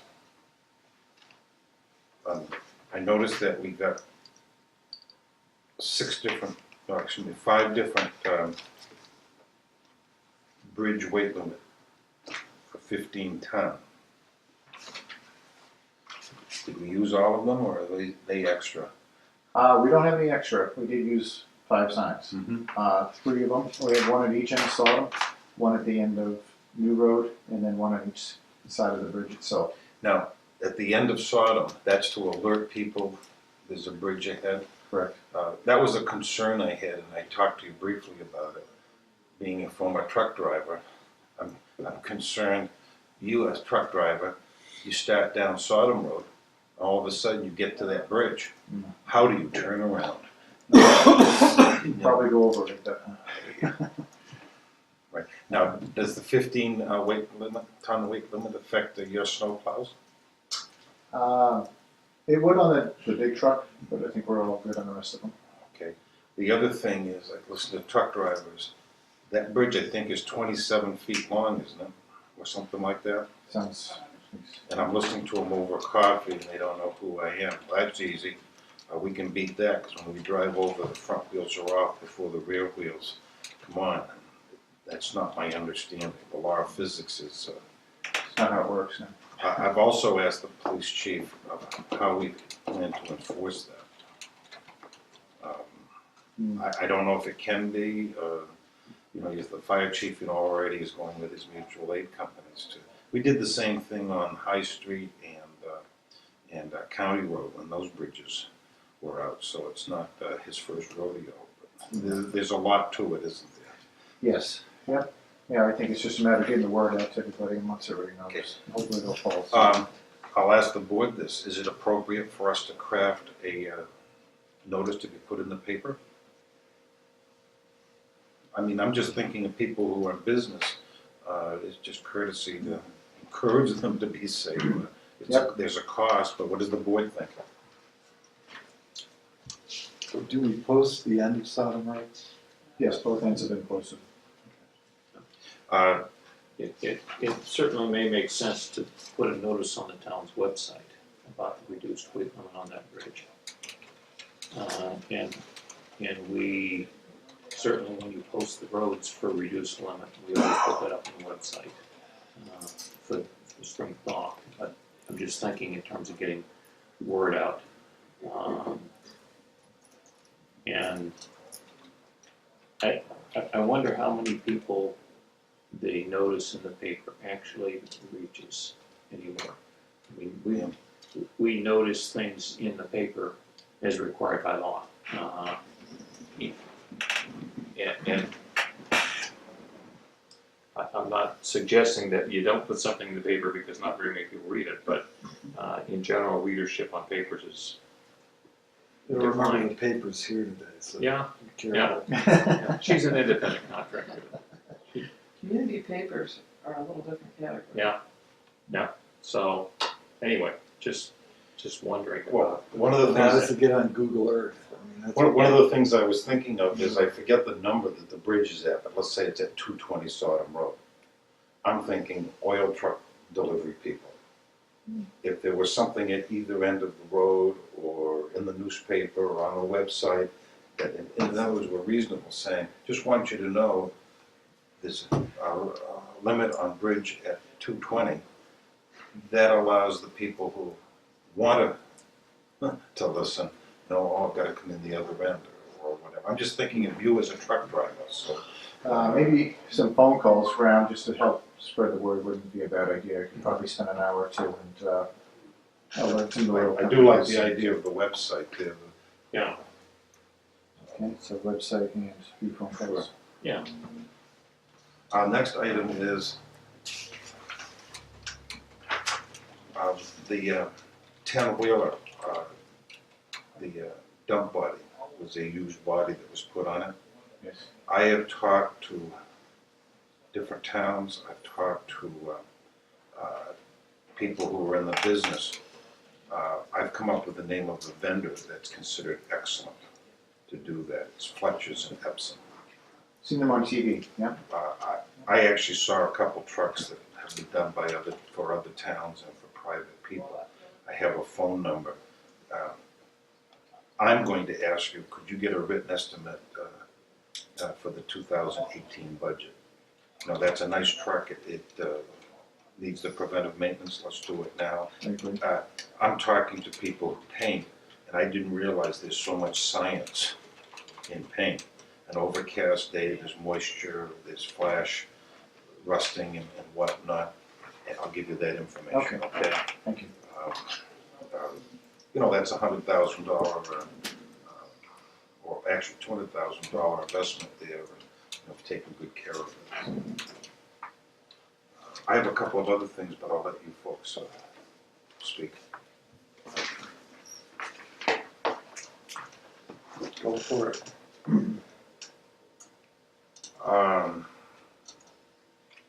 Have you made decisions as far as what roads are going to be paved next year? I have some input. I do have two ideas going on, and I'd like to see how it pans out in the springtime. Because one of them is we're going to do the remainder of Durgin. We're going to grind the pavement down and put a base coat down. And we're also going to do the same thing on 3,400 feet of road on Brown. And then from there, we have a little bit extra money. And at that point, we have to decide whether it makes sense to put the top coat on Durgin so that we're done with it. Or if I think it could last another year, we could continue on Brown to possibly complete that one. Okay, I'll go with Durgin Road. That's to, has he given you an estimate what it would cost to grind the remainder, Yes. pave the remainder, do the soft shoulders like he did, and there's a culvert that needs to be extended? I'm aware of that. Okay, so can you get a price on all of those items for Durgin Road? I can. I mean, I do have the price to Yep. do most of what you talked about. We've talked about Brown Road. There's been requests for Federal Corner Road, and we've talked about North Line Road. I've spent time out there, and I want to apologize. I don't want you to think for a minute that I'm micromanaging or anything like this. But my thought is the road that gets used the most often with the camp has the most in-town people, out-of-town people, and is going down quickly is Federal Corner Road. Would it be worthwhile next year grinding that and repaving it and get it back into shape? I mean, I see school buses going up there to camps and whatnot, but no, I'll defer to other people's expertise. That's We do it in have a that on the nutshell. list. We do have that on the list. I believe that's 4 years out to do that road. I don't feel that one is quite as bad as Durgin, Brown, or North Line. Eventually they all need to be done. I think we're gonna have to just kind of watch the conditions. But a lot of the roads went down quite quickly, and condition-wise, they went down quickly this past year. I guess it was just the weather. They all seemed to take a pretty good beating from the winter. Does Carol will Carol give you ballpark figures for those 3 roads? To grind them, to pave them, and to do the shoulders? He would, And that way, I understand that even if Pico Road is done 3 years from now, that there'll be adjustments or whatnot. But what it does is it gives everyone in planning, an idea. Type thing. And, what happens if at town meeting, they raise their hand and say, how much is it gonna cost? There've been instances where they've said, get her done. Yep. And I'm not starting a movement here, I'm just trying to think of the big picture. yeah. I do have prices for, I believe, all of those, except for the corners. I don't have that one being out so far that I just didn't think it would be a valid price, 3 or 4 years from now.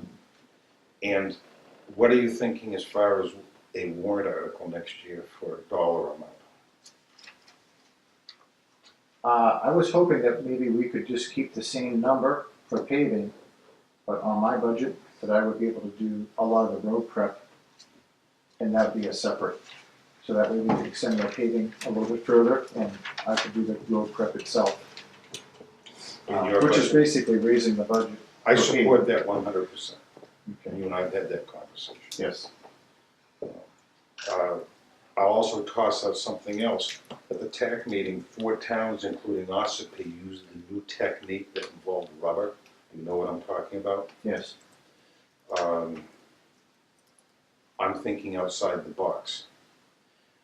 When Shirley Way was done, they thought they were saving money by co-mingling the tar instead of doing 2 coats like you do. Am I correct that that's the science that was involved over there? Yeah, they basically did it in 1 coat, extra thick. Correct. Okay, and that was how many decades ago? I don't have the exact. Well date over in my head, 15, but right? I should have it actually. Yeah. Right. It's been a while. I'm thinking outside the box, but I'll just toss it out for discussion. Does it make sense to have that company come in and give us an estimate to do that project and it be a separate warrant article? And this is my thought. This is a new technique. It's about 15 to 20% cheaper. It was recommended, Lloyd, at least other towns, they tried it in non-high impact truck areas, like all the roads we're talking about. My thought is, would it be possible for you to contact that company and to get an estimate to do that project with this new technique? It would give us an opportunity to see how it does on hills, how it does on corners, but we aren't, it's not Sodom Road that's being pounded by trucks. What do you think of that?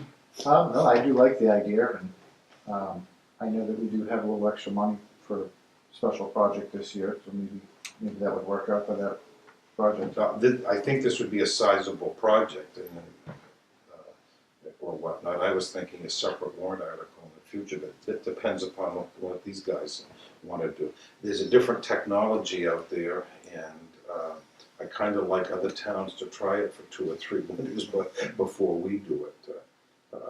type things. Yeah, that's what I've done in the past, and a lot of them, they haven't panned up to what I thought was Right. something I would. I have that information, and I'll make it available.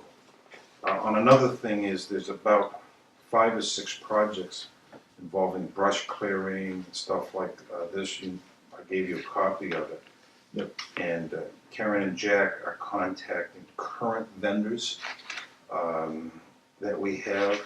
You know, for example, what Corey Hunter do with his machine around the parking area at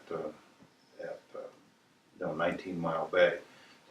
These would all be things that would come out of your budget, but would be specific lines, in my opinion. They would have to be. You know, the other thing is, I'm thinking that, let's say, for some reason it was a good year, and just like you did with the edges of the road, hey, I have some money, I can do that, and I can save the town some money. Boy, it gives you some flexibility as a manager, so that's that. Let me ask another question. First of all, thank you for listening to me.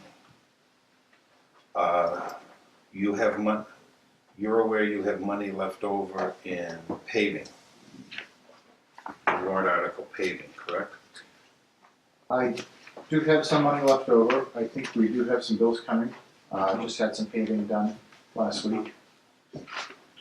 So I'm expecting that bill shortly. Okay. I can pull those figures out if you want. If there's any money left over, does it make sense to do either the town hall entrance or the apron at the transfer station? What are your thoughts there?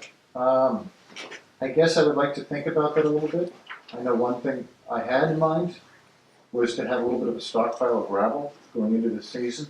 Okay, this would be the money that comes out of the paving warrant article. Okay? Yep. Yep. But that's also for road improvements as well. Yep, yep.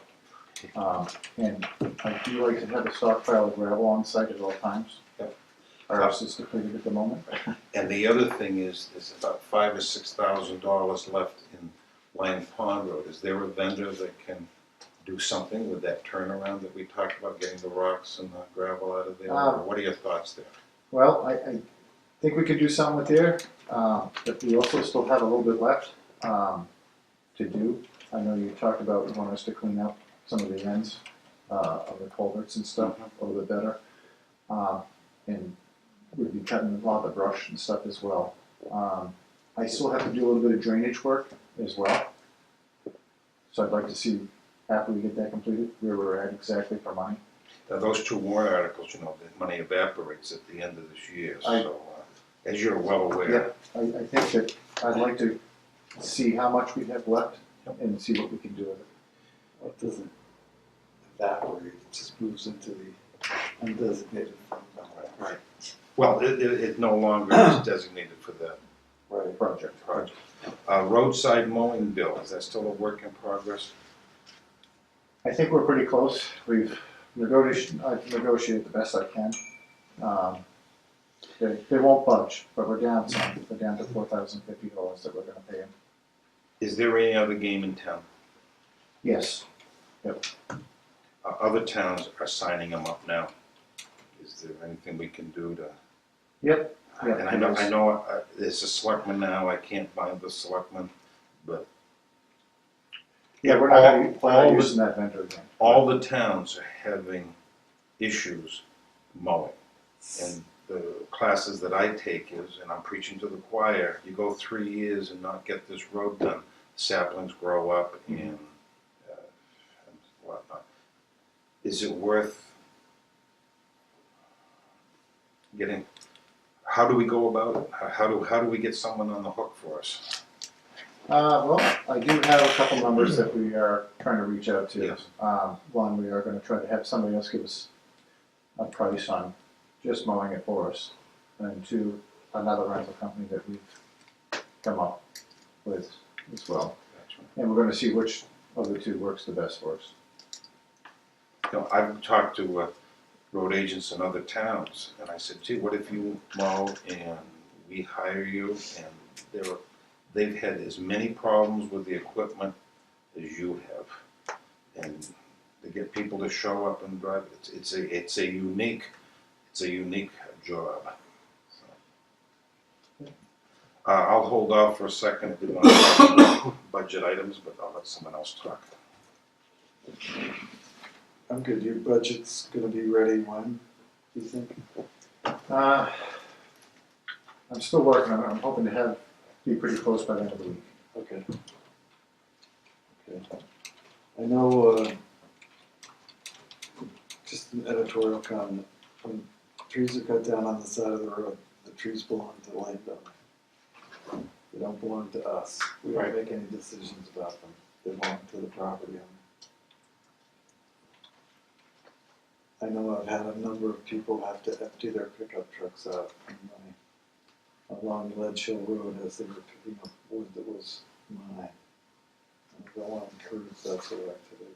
I'm talking about logs that the Doesn't utilities matter. are responsible for. Doesn't matter, it's all their wood. So But at maybe point- unsightly, but we don't have aesthetic zoning here in Tuftonboro. So, and I'm not about to encourage that either, so hopefully people will do the right thing. And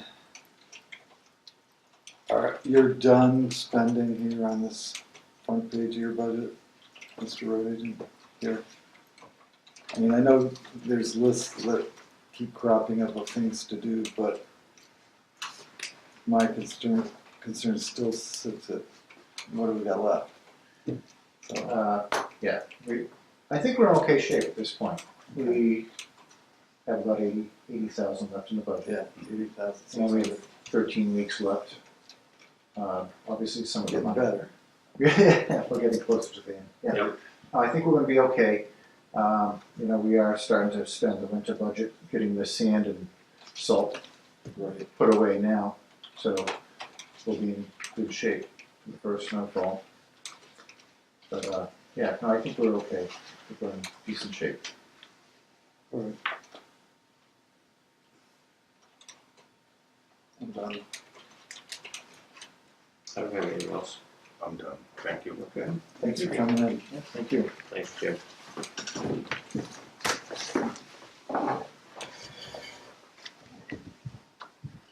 Next we go on to budget reviews, or do we want to skip over and go through approval of minutes, signature, etc.? Excuse me. What do you folks want to do? If there's not much in the signature file, I think there are only two things. Yep. weren't there? Yep. Okay, we'll get that out of the way. This is a letter for Mrs. Beveridge with the corrections about permission to use 19 Mile Bay on January 27th from 12 to 3 p.m. It's been signed.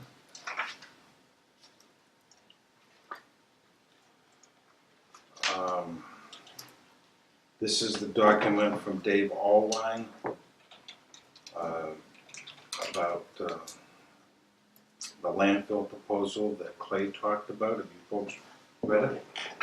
I have seen it, yeah.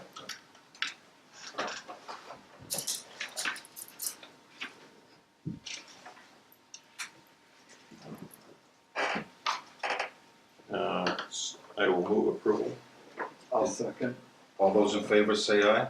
Aye. Okay. Looks like it's for your signature.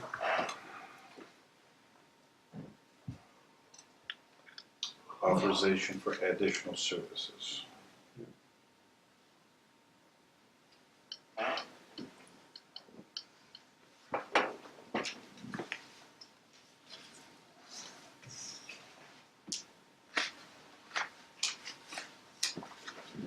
Two.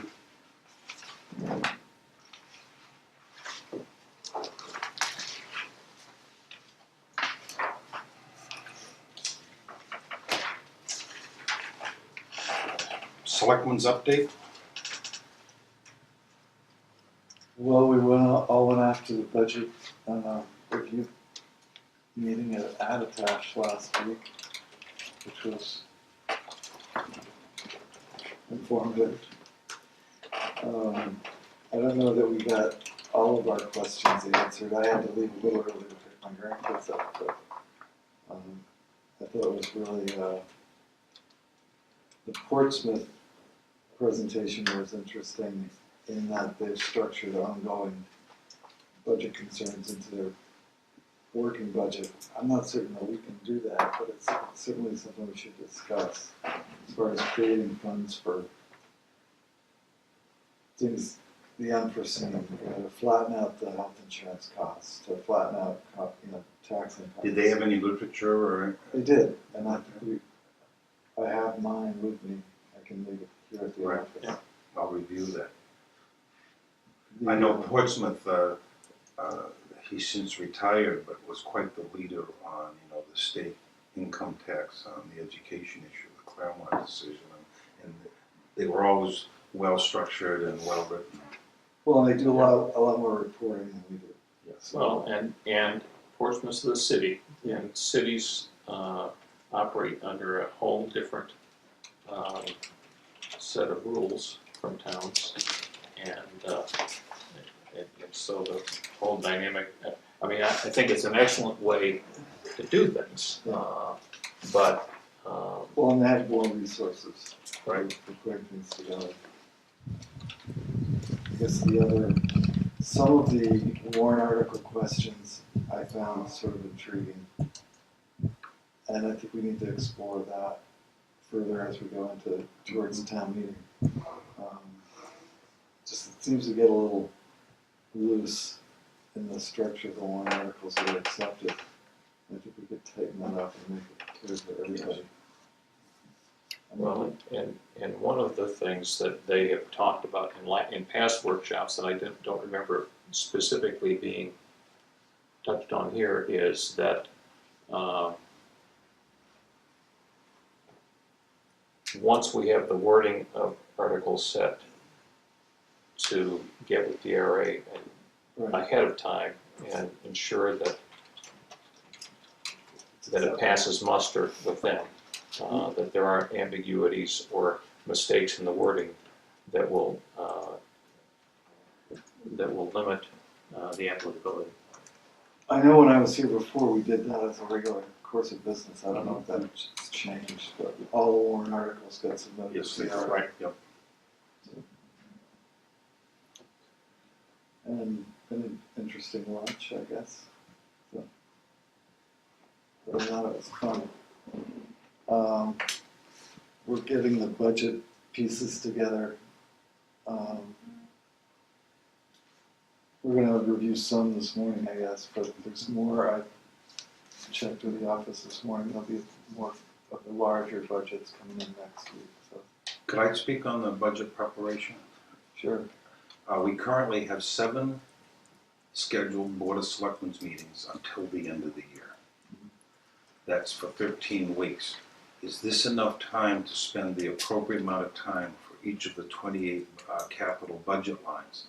This does not include warrant articles, for example, the library, any thoughts? I'm just thinking, look at this meeting here, we're doing budgets, but it's gonna be several hours after we're doing the normal, weekly budget. Not interested in more meetings, and you guys, between CIP and budget, I guess the question is, do we need to make one day a week where we do 2 or 3 budgets and zero in on them? I was again thinking Friday when we have to be in here to do checks anyway. We all have projects to do, but I don't want you guys crammed either. Historically, there's been very little public input at the budget hearings. It's just the usual suspects. Mm-hmm. And Hey. I think the more, I've been one of those usual suspects. The more public input we get, I think the better off we are. So I would think that we continue or do some budget reviews during our regular course of business like we're going to do today. Maybe one of the big budgets as opposed to 4 or 5 of them. But I think you're right, we need to set aside a day Or, to approve the budget. I mean, we're gonna get to a point where we're gonna have to give the budget committee what we approve. does it make sense for us to come in a half hour early and it's a work session before our meeting? No, I'm trying to toss out things here, so these committees aren't jammed up. And there's also, we need to turn around so these people can get the paperwork out in time, If you so. don't mind if I'll add to that, that's Right. okay. Typically what happens is, for instance, you folks would meet today and review those and make movement on them. Approve or deny them or change them. And I take your selectmen's recommendation to the budget committee, Diane puts it in the computer and shows your recommendation and so forth. And they have to, as you know, meet next Wednesday. So I would normally take those budgets to the budget committee next week, and you would have approved them or denied them or whatever. And you know, that gives you edited them enough time today. to do what you gotta do, right? Right, I'm talking about the smallest of the budgets. And I guess that my concern would be that the larger budgets will require a little more discussion. Yeah. And I'm not certain we wanna preclude the budget committee from having access to those proposed budgets, Right. just because we haven't approved the budget. Right. It just slows their process down, Yes, it does. so. Seems in the past, we have had work sessions to deal with some of the budget review and ongoing work, and that's certainly an appropriate way, in my view, to deal with them. Come in on a Friday and Or do we flip it around and say that Friday's a work session when we bring in department heads? I mean, we don't seem to get filming on Fridays, which doesn't bother me that much, but the newspaper's not here because the paper came out on Thursday. I mean, maybe we should switch it around in October. That's a thought. Just a thought. Right. I'm thinking of the committees, thinking of these people here, and I'm thinking of you guys too. And what's nice is, all of us have worked on these different committees over the years and understand that you don't want things crammed and forced and. Well, how about I suggest that for next Monday's meeting, we're meeting again Monday, correct? next Monday's a holiday. Next Monday's a holiday. Right. So we have no meeting between now and the first budget hearing, or budget meeting, I'm sorry. Correct. Right. So do we meet Friday for an hour? And pick two budgets to go over? Yeah, I don't think we can avoid it, really. Yep. I don't. But I think we need to limit ourselves to that. And Yes. not, some expansive visitation by all the departments, or Yes. reviewing employees or anything. As chairman, I ask that we stay focused on, I don't wanna say what the agenda is, because everything is legal agenda. But, and hopefully have you guys out of here in an hour. It's not so much the time commitment, it is the focus, Yes. I think. I mean, if we could spend 2 hours focused or an hour and a half focused on the budget as opposed to the ancillary activities. Are there two budgets that would be ready to go by Friday, in your opinion? Well, I can ask Diane, but these ones are ready and in your packets. Yeah. I made a- And your Clay's budget is, Right, the Yeah. library, yeah, that should be fine. and Yeah, Clay's budget is in, the fire department's budget is not. Oh, yeah, did it get in Friday? Well, he's working on 3 different budgets and they're all commingled, so. I- Why don't we plan on doing Clay and library? Okay, And we'll give each of them a half hour. alright. Does that make sense to you? That's fine for me. I did create the So- budget committee, excuse me. I'm sorry. Oh, I was gonna say, I did create the budget committee schedule to coincide with yours. I explained this to Lloyd, is like, for instance, we had today.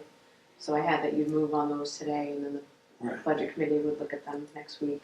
Right. And I did it for every, you know what I mean? Right. But we can adjust that. I mean, be ahead of the game, it's not bad, of course. My concern again is, as I look at the math, you did an excellent job. In 13 weeks, we have 6 meetings. Plus, we have the regular, Oh, yeah, I mean, I'm regular just saying, town but yeah, business that's. to do. so. Right.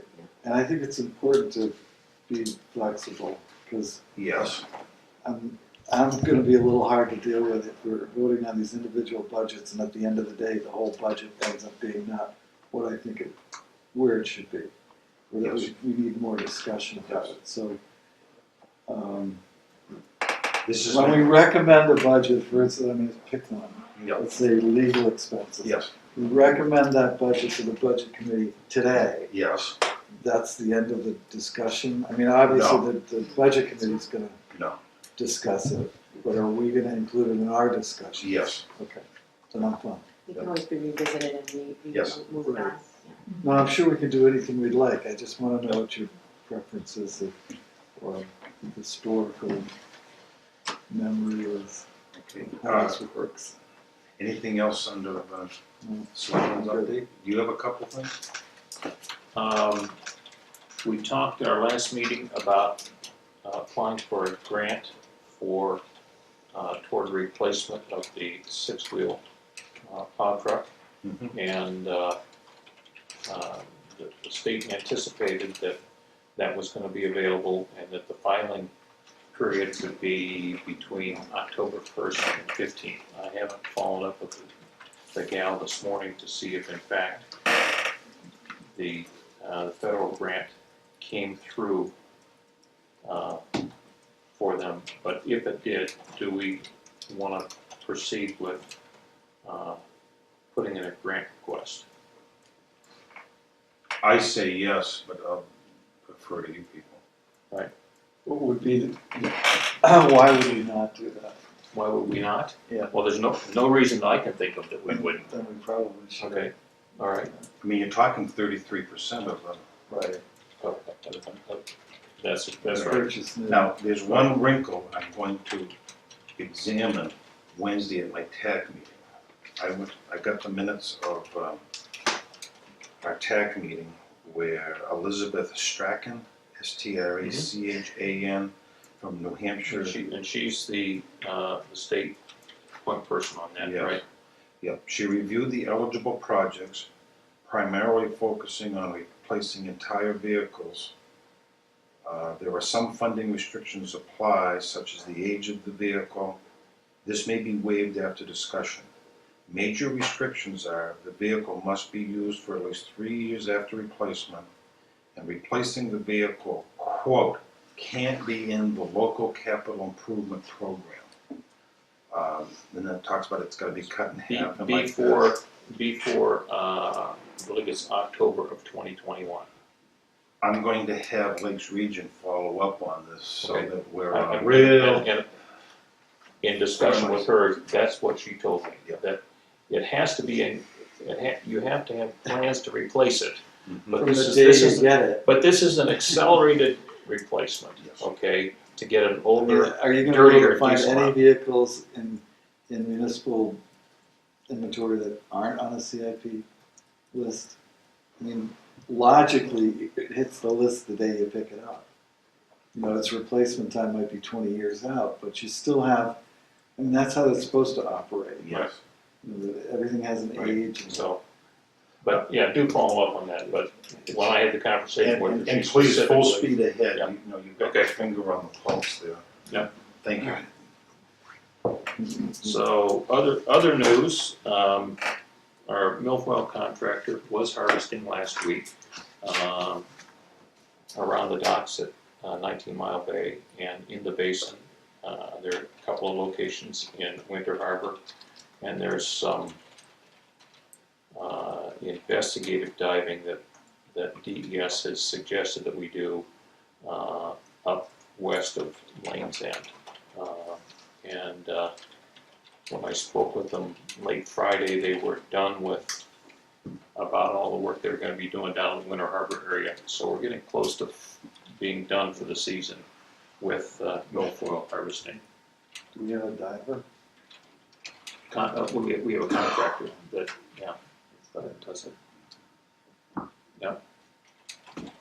So that's the only other item that I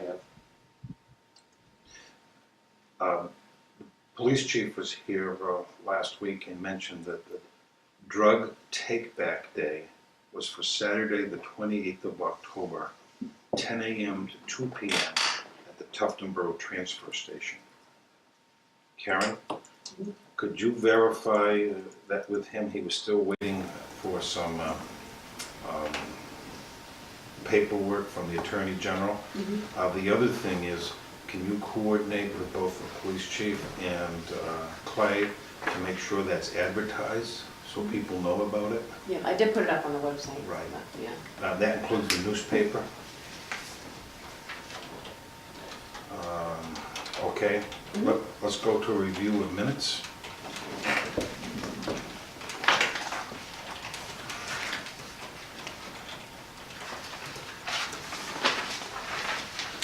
Let's pick out Friday, September 22nd, 9 a.m.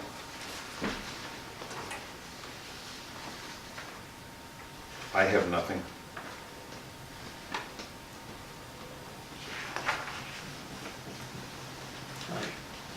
They look fine to me as presented. I'll move to accept Second. minutes. Motion's been made and second. All those in favor say aye. Aye. Aye. Motion passes 3-0. Monday, September 25th, Selectmen's meeting, 4 p.m.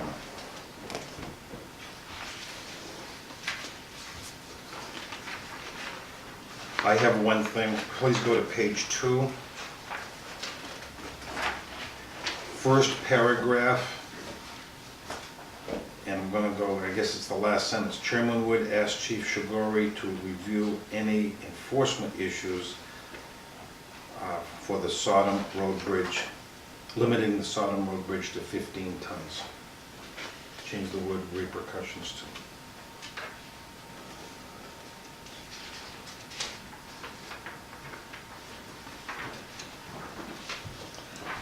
I haven't got anything. Thank you. Oh, I have it, I'm all set. Move approval as corrected. I'll second. All those in favor? Aye. Motion passes 3-0. Next is Selectmen's non-public meeting, September 25th at 5:25 p.m. I have nothing.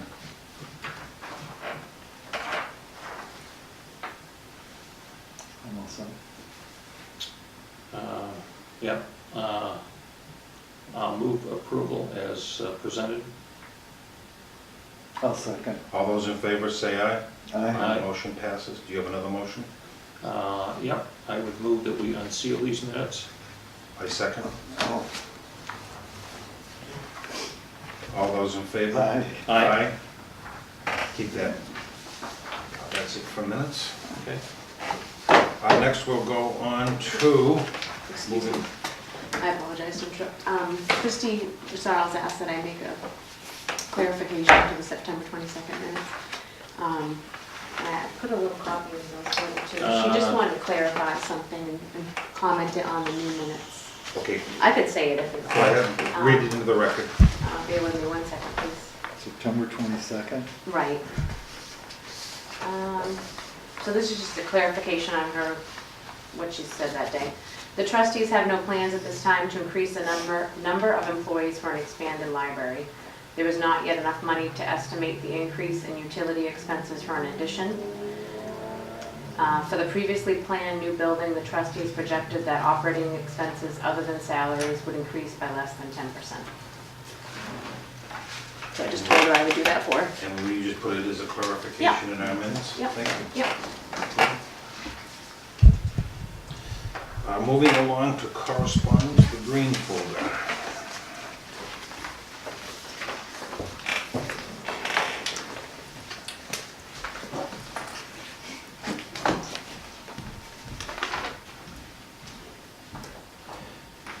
The new pay structure with the 1.2 COLA has been approved. This is the new structure. I know you've looked at it and I've figured it out. Thank you for your time. So it's all set, it's been approved? Yes. Okay. This is for release. Beards for bucks for kids. The police officers go razorless for a reason during October fundraiser to benefit child advocacy centers throughout New Hampshire. If you notice a new look on a familiar face in October, know it's in support of the Child Advocacy Center of Carroll County. It's the third annual Beards for Bucks fundraiser to support, and it's supported by 49 police departments, each raising critical funds for their local Child Advocacy Center. These police officers are with us side by side, day in and day out, to help provide justice and healing for child victims of abuse, said Elizabeth Kelly, Executive Director of Child Advocacy Center of Carroll County. Beards for Bucks is a way for us to educate the public about the daily contributions officers make to help child victims of crime, and it's a fun way to help the center raise critical funds necessary to serve the children of Carroll County. For more information, please make contact or make a donation. Visit carrollcountycac.org. Thank you, Chief Andrew Shigori.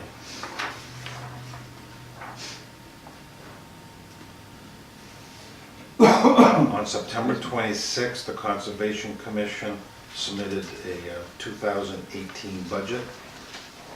Diane has a copy of that, right? Mm-hmm. Dear Selectmen, here's the updated computer inventory and replacement schedule. The newly replaced items are marked in yellow.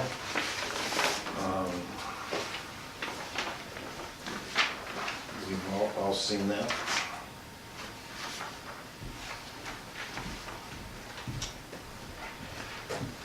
There's a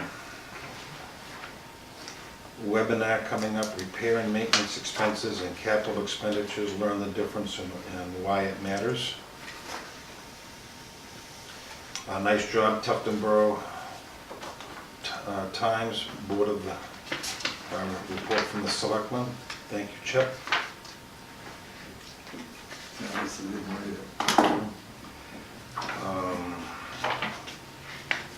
The other things are news links, wetland permits, classes that are coming up, real estate items. People can read them. There's a couple of new items in here for you to read. And let's go back to budget reviews.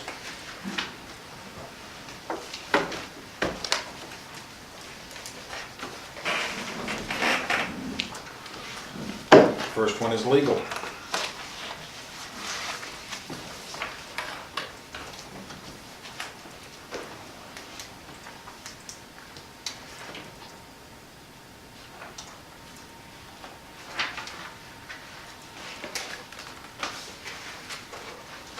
Any need to change that, gentlemen? I just have a question, and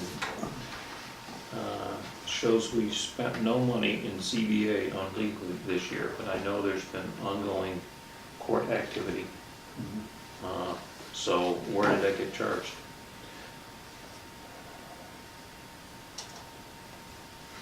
What Is that the Deeps decision? Yes, Yeah, yeah. So, okay.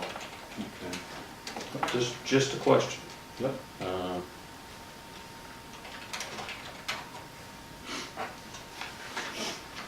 And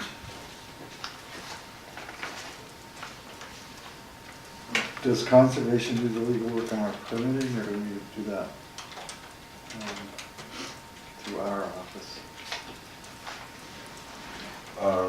For instance, if we're gonna do a Easement or the permit for the wharf. Right, In the past, the permit on the docks had been on the docks and bridges. so all the legal gets pushed Yes. over there. You know, engineering and, yeah. Okay. Well, I think we're stuck with what we have on this particular one. So I'll move we accept that. Sure. Second. All those in favor say aye. Aye. So it was 3-0. 02 October. Next item will be other government. 4199.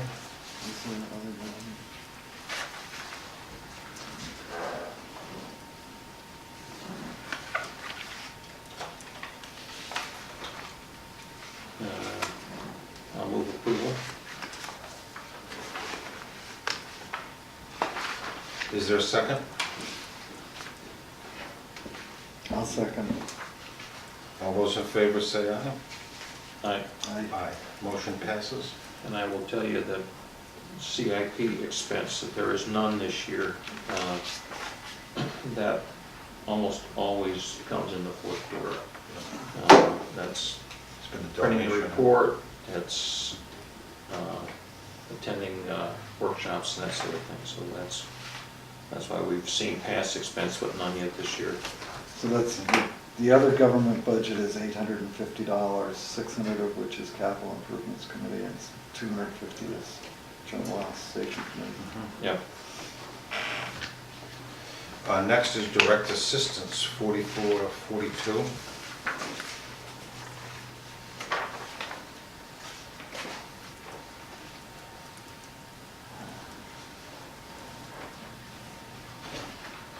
I'm thinking that we ought to save it here. This is like Area 51. We really can't talk about it openly. We're in a unique position to know that we've had some benefactors, 501Cs that have stepped up and Right, we have a lot of local charitable Needs. organizations that have been helping out in this. I However, mean, I think there could be some savings in this budget.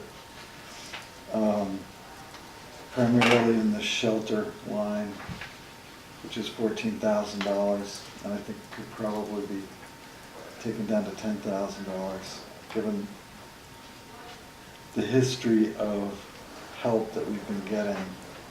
I'm not certain the fuel line can change, simply because we have no idea what the fuel costs are gonna be, although they're dropping currently.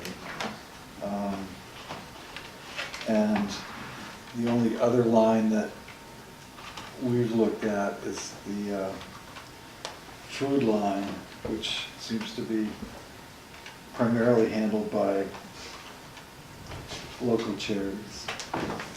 But we still need to have something there because, we are responsible. So my recommendation would be to, the average for the last 5 years for shelter has been $14,000. right, And that's what was budgeted this year. if you push it all the way back to 12 and 13, absolutely. Right. And I'm not certain. Well, and again, direct assistance is one of those things that it doesn't matter what we budget. Ultimately, what we spend is what is needed. Right, Right. And, I mean, if we under budget, then the money has to come from someplace else. right. But, I mean, it's another- and that's not to suggest that it should stay where it was, and there ought to be just a lot of money there just in case. But it is, I mean, we're gonna be pushing over $20,000, I'm gonna guess, into the capital, or into the undesignated fund balance, which is not a bad idea, although I think we really have to talk about that number Yes. as well. yeah, So if you wanna leave it at 30, I'm fine. you're, I mean, you're, I you're, was you're gonna- closer to what's going on I was than I gonna am. push it down to 25, Yeah, figuring that we could take, I was taking $4,000 off of shelter, but if we take $2,500 off of the shelter and another $2,500 off of food, mhm. we're down to 25,000. It just, so I'm gonna make a motion so we can keep moving. I'm gonna make a motion that,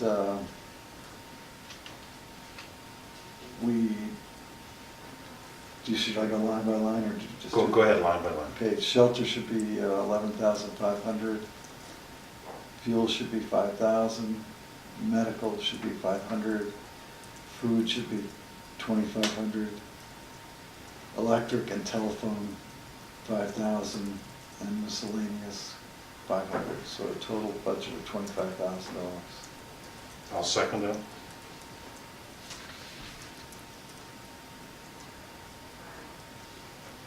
Any further discussion?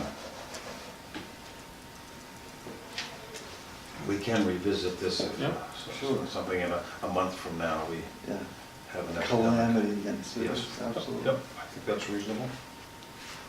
I'll call for a motion for 25,000.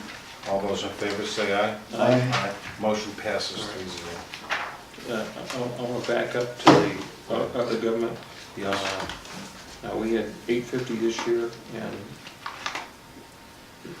I see in 2018 that she didn't have anything listed for CIP, so my thought is that the, 2016, you can spend $358. Change it to 100, sir, keep the line open. Well, it well, doesn't, all right, we spent $350 last year in that line, so I'm saying we ought to have something in the line. absolutely, yeah. So, and I was looking at what was Sure. in this year's line, so, let's, so I would suggest we put 350 in, I have no problem. which makes that $500. $600. $600. 250 and 350, right? One No, was- 150 is this Oh. year's request, so, Safety will be 250, Oh, okay. and capital improvement will be Sorry. 350. okay. One No, fifty, right? That's $600. She's correct? requested 150 for safety, Yeah, 500. so, We're looking at the 17 budget. yeah, Yep. Okay. so I'm saying let's go with 500. 350 and 150. I'll Yes. second that. All those in favor say aye. Aye. Motion passes 3-0. Thank you for going back. Patriotic purposes, 4583.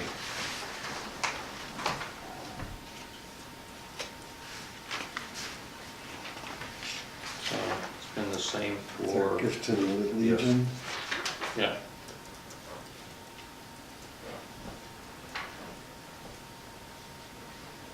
Any change, folks?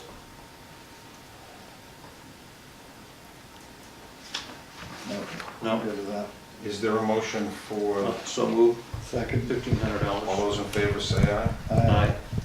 Next is gifts and donations, 4589. Not a lot of description here. This has been what, a placeholder for us. Well, it was Well- giving away $75. Who got that? That was for the, Oh, somebody died. yeah, Yeah, That's right. the So- Sexton, yeah. Honeycutt Seaman. Right, right. So it looks like this maybe was a new line in 2015, or there was no Took the place no of- expense until 2015. It was Yeah. 120, and it was 430. And this year we have 75, so, I think it was a line that was changed at one point. The Yeah. 4589 is a fairly Yeah. new number, I think. okay. Yeah, well, I think they rearranged the budget. Yeah. Maybe we'll get a gift this year, but I'm sorry, maybe we'll get gifts this year. not out of the town budget. That's all right. What is it? So,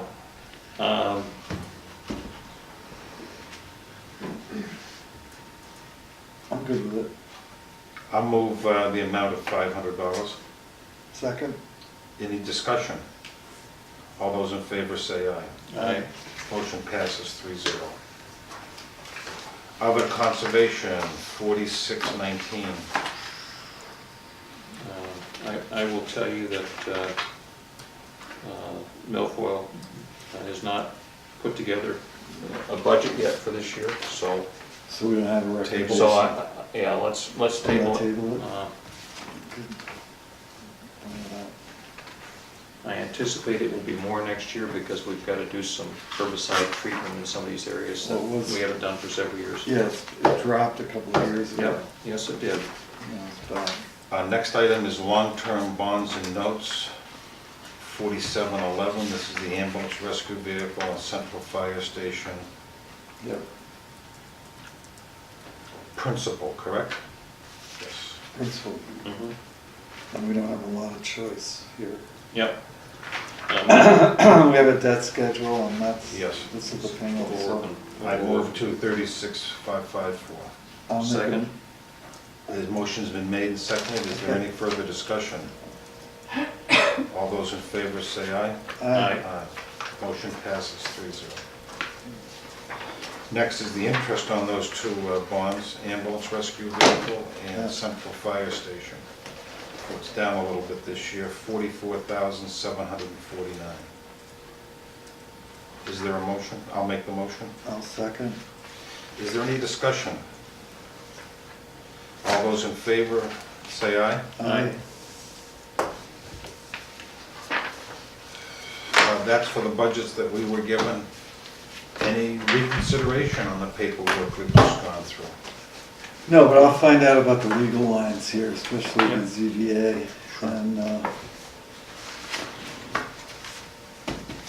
mean, I don't see a lot of movement there, but maybe there's some, might go the wrong way, who knows? Yep. Let's hope not. You have all of those down? So Before, we're gonna, on Friday, meet and talk about transfer station. and library. library? Okay, so we'll have all of these budgets plus those to go to the budget committee hearing on Wednesday. Right. Excuse me, I won't have the library and the transfer station ready in time. Because they pick up their packets on Fridays, Right. and the entry needs to be done and things like that. But we can at least do the other ones that we did, Sure. that you did today. Okay. Be a work in progress. Oh, they pick, the budget committee picks up packets? Is that what you're saying? Yep.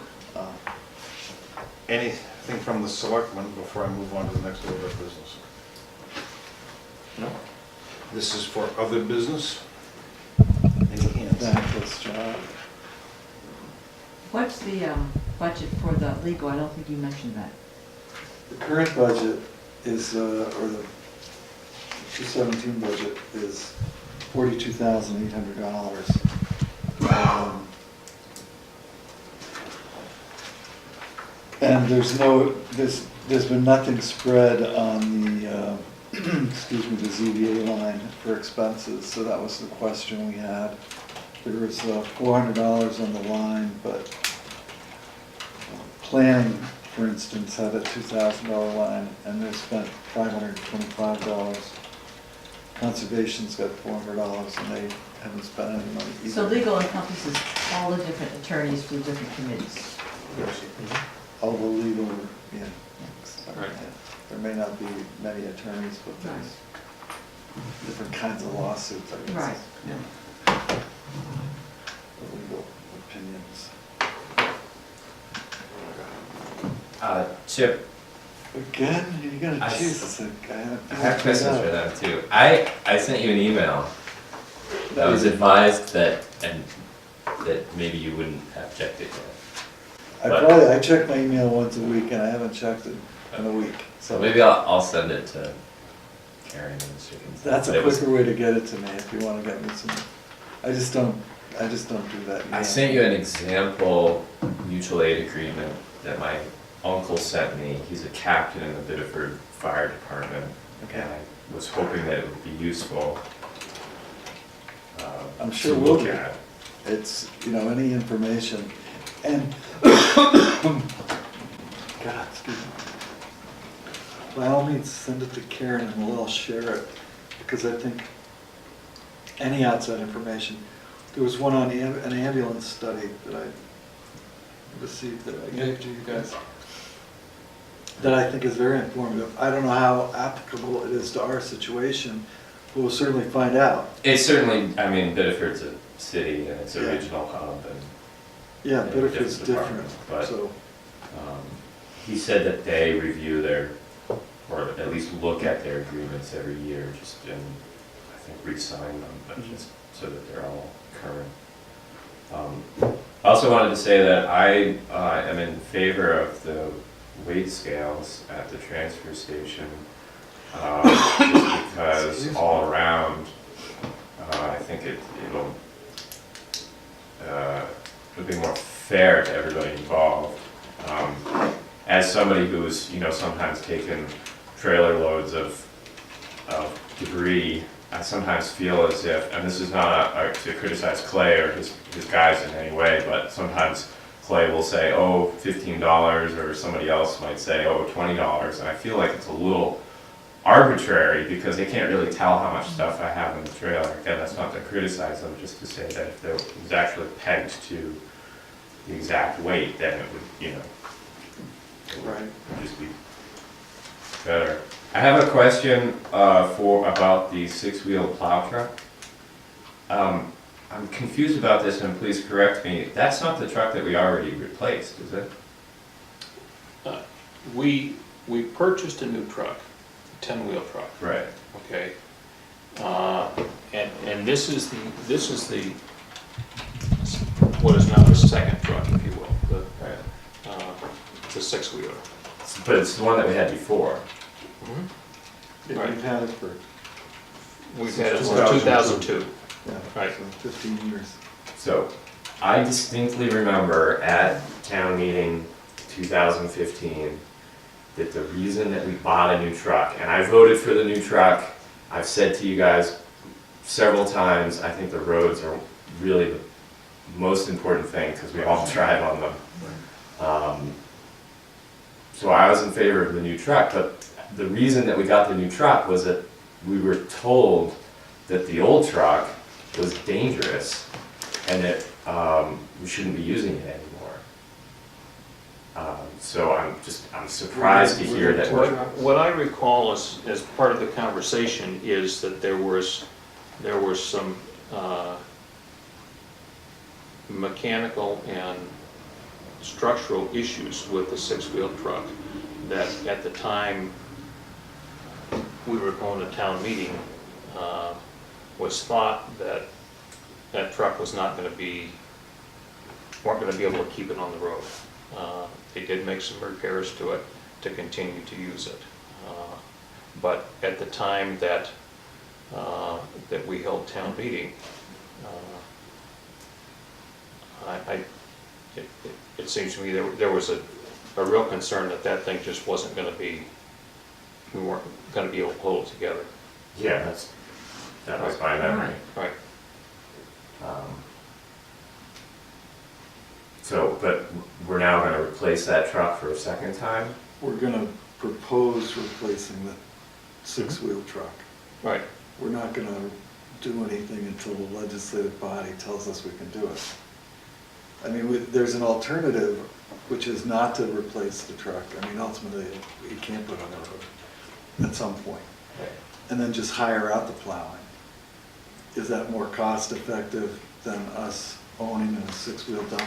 And does the grant money make up the difference, or make that much of a difference that we, should really exercise that prerogative? I mean, those are all it's all going forward. I think what the discussion today was, should we apply for the grant? Now, obviously, we can't spend the grant money until we get it, and we certainly can't spend it until the legislative body says we can spend it. So it's just the first step. So if we get grant money, town meeting still has to approve Right. Yeah, the replacement. the voters have to approve it. So at that point in time, we'll be presenting to the voters, okay, this is the situation, these are your alternatives, and this is what we've got for you. And you decide. I mean, that's what we do, I think. Okay, well, I mean, you can revisit at that point in time whether or not we need the extra truck, or historically, Sure. you were told that this 10-wheeler was gonna replace the six-wheeler in 2015, all that can happen. I mean, and I'm certainly not in favor of creating a highway department, so, I mean, we're gonna look at this. well, and I'm also in favor of using equipment for as long as possible, Right. because I think that there are cost savings there, but not if we've replaced it. Yeah, it's 15 years old, Yeah. and, I mean, you certainly can take a look at it, it needs replacing. I'm just imagining a lot of people are gonna be surprised. I'm surprised that we've already replaced the truck and now we're maybe going to be asked to replace it again. But again, as I've said, the roads are really important, so. Well, and put into that, I mean, I don't think we'd be talking about replacing that truck in this year's budget if it weren't for this grant. I mean, maybe we'd be talking about it, but I doubt it. I mean, I thought the truck had been gotten rid of already, you know, No. so. On that, I thought that we as a town meeting authorized 150,000 for the new 10-wheeler, and we had to go up to 175. So if you are going for another truck, and you will know before you do the warrant or put before town meeting whether or not we have the grant, and will you know how much for certain the new truck costs? I certainly hope Yes. so. And you may remember from that town meeting that the $150,000 was a floor action. Right. As a guesstimate Right. as to what it was gonna cost to replace the truck. Because the original article on that warrant was to create a capital reserve fund to Right. start putting money Right. aside for replacement. And then between the end of the CIP cycle and when we went to town meeting, you know, the wheels started to come off, if you will, of the existing Truck had operation. major problems, right? So I think with respect to equipment and how much equipment is the right equipment, right amount to have, and what went on when the new truck was bought and what's gone on since then, I do know that the six-wheeler has continued to be productive. It has some issues. The road agent has told us that there are places that he can use the six-wheeler effectively that the 10-wheeler cannot get into because it's tight. That if he didn't have the six-wheeler to work those areas, and he worked them with smaller trucks out of his fleet, like 1-tons, then snow removal is less efficient. Takes you longer, more man hours, yada, yada, yada. So I think those are all things that can be quantified and should be looked at, absolutely. I do recall the discussion at town meeting about, yeah, you know, we gotta replace this thing and let's put 150,000 into it, and go forward. But subsequent to that, they were able to make repairs to the truck sufficient to keep it safe and operating. It does have some quirks and issues that continue to be somewhat problematic. But as it exists today, that six-wheeler is still a productive part of the fleet in clearing the roads. And if we get a grant approved and we go to town meeting and town meeting decides that doesn't make sense, then we go forward operating the way that we have been. But I think the current reality is, if you look at and I don't have the number in front of me, what that truck does, it does still plow snow. Several hundred hours a year it's used for road maintenance and snow removal. And if it goes away, what do you replace it with? Because you're not parking the 10-wheeler when you're using the 6-wheeler. It's not a either or. I'm not necessarily opposed to having two trucks. I'm just saying, when you say that you're replacing a truck and now we still We have thought two we trucks. replaced, Right. yeah. Well, It's a different- and again, that was a floor discussion at town meeting, Yeah. okay? My recollection is what the warrant had on it was creating a capital reserve fund Right. there, and there was discussion there about, you know, this thing needs to be replaced and we need a new truck, and somebody made a motion to increase the amount of money and went Right. forward from there. And I think everybody thought that it had been replaced, but let's not belabor the point. I do have another No. couple more questions. The assessor, does he like have other assessors working for him as well? He does? Okay. Somebody came by my house a few weeks ago and Yes. said he was the assessor and it was not that man, so. Yeah, Yeah. he has a company, and he has Okay. people working for him. Right. Alright, so. And he didn't come in my house, but he asked me a lot of questions about my house, so. wanted to make sure. I have an idea about the budgets. Chip said, you know, he wanted more public input, and there isn't always so much public input. I wanted to suggest that since you're running Drupal on the website, which is a blogging platform, you can publish blog posts with the budgets and allow comments, and people could then comment on the website if they're not able to come to your meetings, because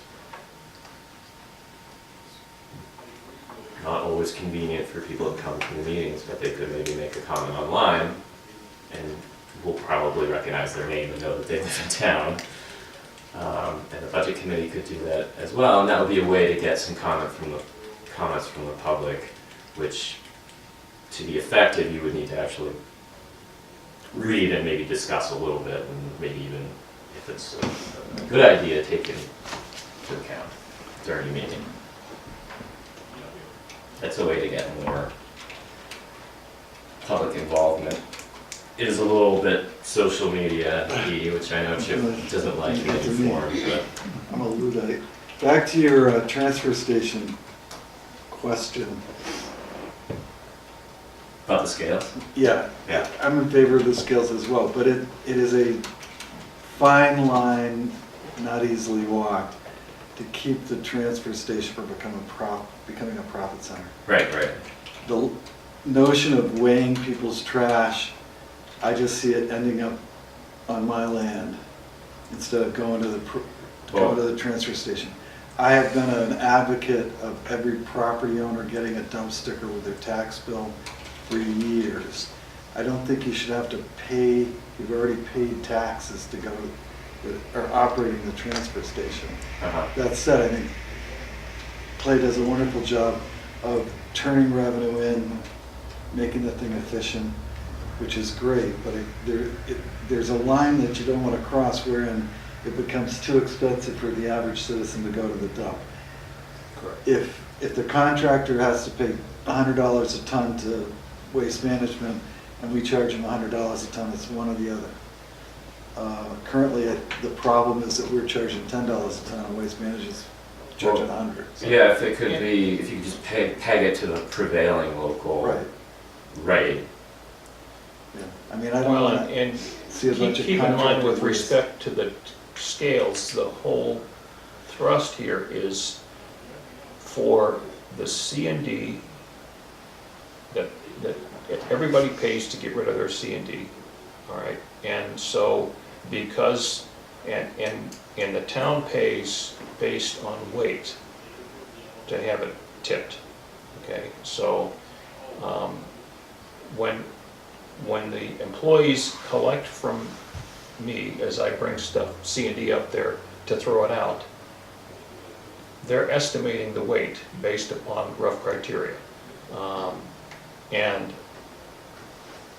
if the estimate is off, and it may be because you're not looking at everything that's in the load, then I may be paying more than what that waste actually costs to get rid of, or I may be paying less.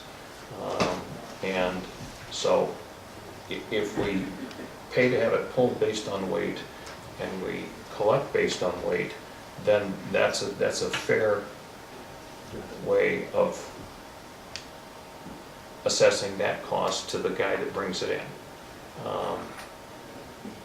When it comes to household trash, you have a different issue, and taking things out of the solid waste stream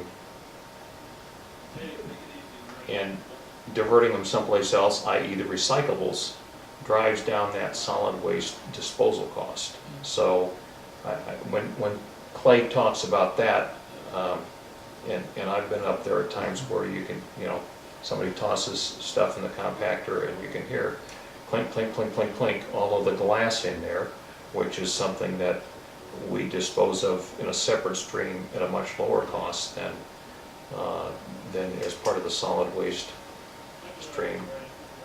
But coming back to what you say, obviously we don't want the transfer station and the costs and other, the tangible and intangible costs of the transfer station to cause people to just toss their stuff out in the ditch going down the road because you know, we've created a situation at the transfer station that that the cost is too high. And then as a community, we have an issue to deal with beyond that. So all of what's driving at this point the scales issue is getting collection of money from people bringing C&D in line with the cost that we as a town bear for getting rid of it. So that what we collect from a contractor or from a homeowner that's bringing their C&D in is related to what the actual disposal cost is. Yeah, and I'm in favor of that. Anything else? I saw another hand up. Go ahead. Thank you for waiting. I just wanted to say that Tuftonboro was well represented at the budget workshop last week, and I'm looking forward to working with a group of very informed people in regards to budget law. So we'll start next week. Yeah. Go ahead. I just have a couple follow-up things. Go ahead. You had mentioned before Bill got here about having a workshop date for the Union Wharf reconstruction. And I just didn't know if you wanted to lock that date now. The questions that Jack had, he wanted to sit down and go over and get selectmen's input on how you want that project done. And it was suggested to have a workshop, so. Can we let Jack give us a little follow-up information? He's going to do some more research. Oh, okay. Okay, I misunderstood. The idea is to sort of focus on that. Right.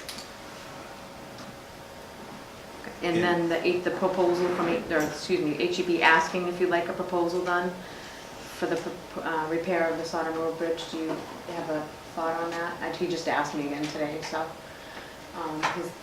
if you want them to do a proposal or not for repair. My opinion is we ought to get a proposal on repairing that bridge.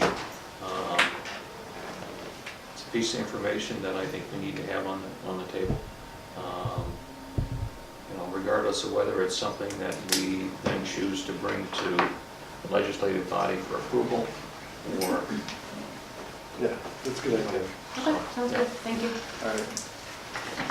Do you have anything else? Excuse me, public have anything else? I'll send you an email. I'm gonna move to adjourn. Is there a second? second. All those in favor say aye. Aye. Time to go pound nails, right, sir? Jesus, really? Have a good one. We could start the meetings at 7 a.m. I started at 5 this morning. See, I'm an early riser too. I have no problem being here for 7 o'clock meeting.